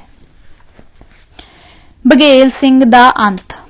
ਸਰਦਾਰ ਬਘੇਲ ਸਿੰਘ ਗੁਰੂ ਦਾ ਲਾਲ ਅਤੇ ਸਿੱਖ ਕੌਮ ਦਾ ਪਾਲ, ਸਾਰਾ ਜੀਵਨ ਬਿਹਾਲੋ ਬਿਹਾਲ ਅਤੇ ਨਿਹਾਲੋ ਨਿਹਾਲ ਹੋ ਅੰਤ ਨੂੰ ਹਰਿਆਣਾ ਜ਼ਿਲ੍ਹਾ ਹੁਸ਼ਿਆਰਪੁਰ ਵਿੱਚ ਸੰਨ 1802 ਨੂੰ ਸੋਹਨ ਲਾਲ ਸੂਰੀ ਦੀ ਲਿਖਤ ਅਨੁਸਾਰ ਸੰਸਾਰ ਤੋਂ ਕੂਚ ਕਰ ਗਿਆ। ਖੁਸ਼ਵਕਤ ਰਾਏ ਆਪਣੀ ਕਿਰਤ ਕਿਤਾਬੇ ਤਵਾਰੀਖੇ ਪੰਜਾਬ ਵਿੱਚ ਲਿਖਦੇ ਹਨ ਕਿ ਸਰਦਾਰ ਬਘੇਲ ਸਿੰਘ ਦੀਆਂ 2 ਸਰਦਾਰਨੀਆਂ ਰਾਮ ਕੌਰ ਅਤੇ ਰਾਜ ਕੌਰ ਸਨ, ਪਰ ਦੋਹਾਂ ਦੇ ਕੋਈ ਔਲਾਦ ਨਹੀਂ ਸੀ। ਸਰਦਾਰ ਨੇ ਤਕਰੀਬਨ 60 ਸਾਲ ਆਪਣੇ ਇਲਾਕਿਆਂ ਤੇ ਰਾਜ ਕੀਤਾ। ਇਸ ਅਲਬੇਲੇ ਦਲੇਰ, ਬੇਖੌਫ ਅਤੇ ਧਰਮੀ ਯੋਧੇ ਦੇ ਸੰਸਾਰ ਤੋਂ ਜਾਣ ਨਾਲ ਕੌਮ ਅੰਦਰ ਵੱਡਾ ਖਲਾਅ ਪੈਦਾ ਹੋ ਗਿਆ। ਸਰਦਾਰ ਦੀ ਮੌਤ ਦਾ ਅਫਸੋਸ ਕਰਨ ਸੁੱਖੂ ਸਿੰਘ ਹਰਿਆਣੇ ਆਇਆ। ਬਘੇਲ ਸਿੰਘ ਦੇ ਸਭ ਮਿਸਲਦਾਰਾਂ ਤੇ ਤਾਬੇਦਾਰਾਂ ਨੇ ਸੁੱਖੂ ਸਿੰਘ ਨੂੰ ਕਰੋੜ ਸਿੰਘੀਆ ਮਿਸਲ ਦਾ ਮੁਖੀ ਮੰਨ ਲਿਆ, ਪਰ ਬਘੇਲ ਸਿੰਘ ਦੀਆਂ ਸਰਦਾਰਨੀਆਂ ਨੇ ਇਸ ਨੂੰ ਮੁਖੀ ਮੰਨਣ ਲਈ ਹਾਮੀ ਨਾ ਭਰੀ। ਕਾਰਨ ਇਹ ਸੀ ਕਿ ਬਘੇਲ ਸਿੰਘ ਦੇ ਪਰਮ ਮਿੱਤਰ ਗੁਰਬਖਸ਼ ਸਿੰਘ ਦੇ ਪੁੱਤਰ ਜੋਧ ਸਿੰਘ ਨੇ ਆਪਣੇ ਆਪ ਨੂੰ ਕਰੋੜ ਸਿੰਘੀਆਂ ਮਿਸਲ ਦਾ ਵਾਰਸ ਹੋਣ ਦਾ ਐਲਾਨ ਕਰ ਦਿੱਤਾ ਸੀ। ਸਰਦਾਰ ਜੋਧ ਸਿੰਘ ਕਲਸੀਆਂ ਪੁੱਤਰ ਸਰਦਾਰ ਗੁਰਬਖਸ਼ ਸਿੰਘ ਕਲਸੀਆਂ ਬੰਸ ਦਾ ਮੋਢੀ ਸੀ, ਨੇ ਭਾਈ ਬਘੇਲ ਸਿੰਘ ਦਾ ਕਈ ਯੁੱਧਾਂ ਵਿੱਚ ਮਦਦ ਕੀਤੀ ਸੀ। ਕੁਝ ਸਮਾਂ ਉਪਰੰਤ ਸੁੱਖੂ ਸਿੰਘ ਵੱਡੀ ਸਰਦਾਰਨੀ ਰਾਮ ਕੌਰ ਦਾ ਸਾਥ ਦੇਣ ਲੱਗ ਗਿਆ, ਪਰ ਮਿਸਲਦਾਰ ਛੋਟੀ ਸਰਦਾਰਨੀ ਰਾਜ ਕੌਰ ਨਾਲ ਰਲ ਗਏ। ਇਸ ਦੁਫਾੜ ਕਾਰਨ ਕਰੋੜ ਸਿੰਘੀਆਂ ਮਿਸਲ ਦਾ ਭਾਰੀ ਨੁਕਸਾਨ ਹੋਇਆ। ਕਈ ਮਿਸਲਦਾਰਾਂ ਨੇ ਆਪਣੀ ਆਜ਼ਾਦ ਹਸਤੀ ਧਾਰਨ ਕਰ ਲਈ। ਸੁੱਖੂ ਸਿੰਘ ਤਲਵਣ ਦੇ ਕਿਲੇ ਵਿੱਚ ਜਾ ਵੜਿਆ। ਮਹਿਮੂਦ ਖਾਂ ਵੀ ਵਿਰੋਧੀ ਹੋ ਗਿਆ ਤੇ ਉਸਨੇ ਤਾਰਾ ਸਿੰਘ ਗੈਬਾ ਦੇ ਹੱਥ ਨਾਲ ਹੱਥ ਮਿਲਾਇਆ। ਅਖੀਰ ਬੂਟੇ ਸ਼ਾਹ ਅਨੁਸਾਰ ਮਿਸਲ ਦਾ ਸਾਰਾ ਇਲਾਕਾ ਜੋ ਸਤਲੁਜ ਤੋਂ ਪਰੇ ਦਾ ਸੀ, ਮਹਾਰਾਜਾ ਰਣਜੀਤ ਸਿੰਘ ਨੇ ਆਪਣੇ ਅਧੀਨ ਕਰ ਲਿਆ। ਵੱਡੀ ਸਰਦਾਰਨੀ ਪਾਸ ਹਰਿਆਣੇ ਦਾ ਇਲਾਕਾ ਸੀ, ਜਿਸ ਦੀ ਸਾਲਾਨਾ ਆਮਦਨ 2 ਲੱਖ ਰੁਪਏ ਦੇ ਕਰੀਬ ਸੀ, ਅਤੇ ਛੋਟੀ ਛੰਦੋਲੀ ਦੀ ਮਾਲਕ ਸੀ ਅਤੇ ਇਸ ਦੀ ਆਮਦਨ 3 ਲੱਖ ਸੀ। ਪਰ ਇਹਨਾਂ ਦੀ ਮੌਤ ਉਪਰੰਤ ਛੋਟੀ ਸਰਦਾਰਨੀ ਦੇ ਇਲਾਕੇ ਤੇ ਅੰਗਰੇਜ਼ ਕਾਬਜ਼ ਹੋ ਗਏ। ਸਿੱਖੀ ਸਿਦਕ ਵਾਲੇ ਜਰਨੈਲ ਅਤੇ ਨਾਇਕ ਨੇ ਗੁਰੂ ਆਸਰੇ ਬਹੁਤਾ ਜੀਵਨ ਤਲਵਾਰਾਂ ਦੀਆਂ ਧਾਰਾਂ ਹੇਠ ਬਿਤਾਇਆ। ਮੁਗਲਾਂ, ਮਰਹੱਟਿਆਂ ਤੇ ਰੋਹੇਲਿਆਂ ਨਾਲ ਸਖਤ ਟੱਕਰ ਲਈ। ਸਾਰੀ ਜ਼ਿੰਦਗੀ ਕਿਸੇ ਦੀ ਟੈ ਨਹੀਂ ਮੰਨੀ। ਸਭ ਤੋਂ ਵੱਡਾ ਉਪਕਾਰ ਜੋ ਕੀਤਾ ਉਹ ਸੀ ਦਿੱਲੀ ਵਿੱਚ ਗੁਰਦੁਆਰਾ ਸਾਹਿਬਾਨ ਬਣਾਉਣੇ। ਦਿੱਲੀ ਫਤਿਹ ਕਰਕੇ ਲਾਲ ਕਿਲੇ ਤੇ ਕੇਸਰੀ ਨਿਸ਼ਾਨ ਝੁਲਾ ਜਦੋਂ ਗੁਰਦੁਆਰਿਆਂ ਦੀ ਸੇਵਾ ਕਰਾਉਣ ਉਪਰੰਤ ਪੰਜਾਬ ਆਉਣ ਤੋਂ ਪਹਿਲਾਂ ਬਾਦਸ਼ਾਹ ਸ਼ਾਹ ਆਲਮ ਦੇ ਦਰਬਾਰ ਵਿੱਚ ਬਾਦਸ਼ਾਹ ਨੂੰ ਬਿਨਾਂ ਸੀਸ ਝੁਕਾਏ ਸ਼ਸਤਰਧਾਰੀ ਹੋ ਅਤੇ ਹਾਥੀ ਤੇ ਬੈਠ ਕੇ ਮੁਲਾਕਾਤ ਲਈ ਪਹੁੰਚੇ। ਦਰਬਾਰ ਵਿੱਚ ਪਹੁੰਚ ਕੇ ਵਾਹਿਗੁਰੂ ਜੀ ਕਾ ਖਾਲਸਾ ਅਤੇ ਵਾਹਿਗੁਰੂ ਜੀ ਕੀ ਫਤਿਹ ਬੁਲਾਈ ਅਤੇ ਬੋਲੇ ਸੋ ਨਿਹਾਲ, ਸਤਿ ਸ਼੍ਰੀ ਅਕਾਲ ਦੇ ਜੈਕਾਰੇ ਗਜਾਏ। ਇਹ ਗੱਲ ਭਾਈ ਬਘੇਲ ਸਿੰਘ ਦੇ ਸਦਕ ਜ਼ਮੀਰ ਅਤੇ ਸਿੱਖ ਕੌਮ ਦੇ ਨਾਇਕ ਹੋਣ ਨੂੰ ਚਾਰ ਚੰਦ ਲਾਉਂਦੀ ਹੈ। ਇਸ ਕਰਕੇ ਲਿਖਣਾ ਬਣਦਾ ਹੈ, ਵਾਹ ਸਰਦਾਰ ਬਘੇਲ ਸਿੰਘ, ਸਿੰਘਾਂ ਦਾ ਸਰਦਾਰ, ਉਹ ਗੱਜਿਆ ਦਿੱਲੀ ਜਾ ਕੇ ਮੁਗਲਾਂ ਦੇ ਦਰਬਾਰ। ਉਸ ਘੇਰ ਲਈ ਦਿੱਲੀ ਜ਼ੋਰ ਨਾਲ ਤੇ ਮਾਰੀ ਜਾ ਲਲਕਾਰ, ਨਿਕਲੋ ਮੁਗਲੋਂ ਲਾਲ ਕਿਲੇ ਚੋਂ, ਹੁਣ ਇਹ ਸਾਡਾ ਦਰਬਾਰ। ਸਿੰਘ ਝਪਟੇ ਬਿਜਲੀ ਵਾਂਗਰਾਂ, ਮੁਗਲ ਕੱਢ ਤੇ ਬਾਹਰ ਬਾਰ, ਉੱਥੇ ਝੰਡੇ ਕੇਸਰੀ ਝੁਲਾ ਦਿੱਤੇ, ਕਹਿ ਕੇ ਬੋਲੇ ਸੋ ਨਿਹਾਲ। ਇੰਜ ਮਾਰੀ ਦਿੱਲੀ ਸਿੰਘ ਬਘੇਲ ਨੇ, ਓਟ ਤੱਕ ਉਸ ਕਰਤਾਰ। ਪ੍ਰੋਫੈਸਰ ਸਵਰਨਜੀਤ ਸਿੰਘ ਦੇ ਇਹ ਸ਼ਬਦ ਹਨ ਕਿ ਅਗਰ ਦਲ ਖਾਲਸਾ ਤੇ ਬਾਕੀ ਮਿਸਲਾਂ ਦੇ ਸਰਦਾਰ ਬਘੇਲ ਸਿੰਘ ਦਾ ਸਾਥ ਦਿੰਦੇ ਤਾਂ ਸਿੱਖ ਸਾਰੇ ਭਾਰਤ ਵਿੱਚ ਰਾਜ ਕਰ ਸਕਦੇ ਸਨ। ਰੁਹੇਲੇ ਸਿੱਖਾਂ ਦੇ ਸਾਥੀ ਬਣ ਗਏ ਸਨ, ਅੰਗਰੇਜ਼ ਦੂਰ ਬੈਠੇ ਸਨ, ਮੁਗਲ ਕਮਜ਼ੋਰ ਹੋ ਚੁੱਕੇ ਸਨ ਤੇ ਮਰਹੱਠੇ ਉੱਠਣ ਯੋਗ ਨਹੀਂ ਸਨ। ਪਰ ਸਰਦਾਰਾਂ ਦੀ ਆਪਸੀ ਈਰਖਾ ਤੇ ਪਟਿਆਲੇ ਦੇ ਰਾਜੇ ਅਮਰ ਸਿੰਘ ਦੀ ਦੁਸ਼ਮਣੀ ਨੇ ਸਰਦਾਰ ਬਘੇਲ ਸਿੰਘ ਹੁਰਾਂ ਦਾ ਖਾਲਸਾ ਰਾਜ ਸਥਾਪਿਤ ਕਰਨ ਦਾ ਸੁਪਨਾ ਪੂਰਾ ਨਾ ਹੋਣ ਦਿੱਤਾ ਤੇ ਆਖਰ ਇਸ ਸੁਪਨੇ ਨੂੰ ਮਨ ਵਿੱਚ ਹੀ ਲੈ ਕੇ 1802 ਈਸਵੀ ਵਿੱਚ ਗੁਰਚਰਨਾਂ ਵਿੱਚ ਜਾ ਵਿਰਾਜੇ। ਸੋ ਦਿੱਲੀ ਫਤਿਹ ਕਰਨ ਵਾਲੇ ਇਸ ਮਹਾਨ ਨਾਇਕ ਨੂੰ ਵਾਰ-ਵਾਰ ਪ੍ਰਣਾਮ, ਜਿਸ ਨੇ ਜ਼ਾਲਮ ਅਤੇ ਜ਼ੁਲਮ ਨਾਲ ਦੋ ਹੱਥ ਕਰਕੇ ਕੌਮ ਦੀਆਂ ਸਦੀਆਂ ਦੀ ਗੁਲਾਮੀ ਤੇ ਪ੍ਰਾਧੀਨਤਾ ਦੀਆਂ ਜੰਜੀਰਾਂ ਤੋੜ ਕੇ ਪਾਸ਼-ਪਾਸ਼ ਕਰ ਦਿੱਤੀਆਂ। ਡਾਕਟਰ ਇਕਬਾਲ ਦੇ ਬੋਲ ਹਨ, ਯਕੀ ਮਹਿਕਮ ਅਮਲ ਪਹਿਮ ਮੁਹੱਬਤ ਫਾਤਿਓ ਆਲਮ, ਜਹਾਦ जिंदगानी में है यह मर्दों की शमशीरें, ਅਤੇ गुलामी में ना काम आती हैं शमशीरें ना तदबीरें, जे हो जो यकी पैदा तो कट जाती है जंजीर। ਅੱਜ ਇੱਥੇ ਹੀ ਸਮਾਪਤ ਕਰਦੇ ਹਾਂ। ਵਾਹਿਗੁਰੂ ਜੀ ਕਾ ਖਾਲਸਾ, ਵਾਹਿਗੁਰੂ ਜੀ ਕੀ ਫਤਿਹ।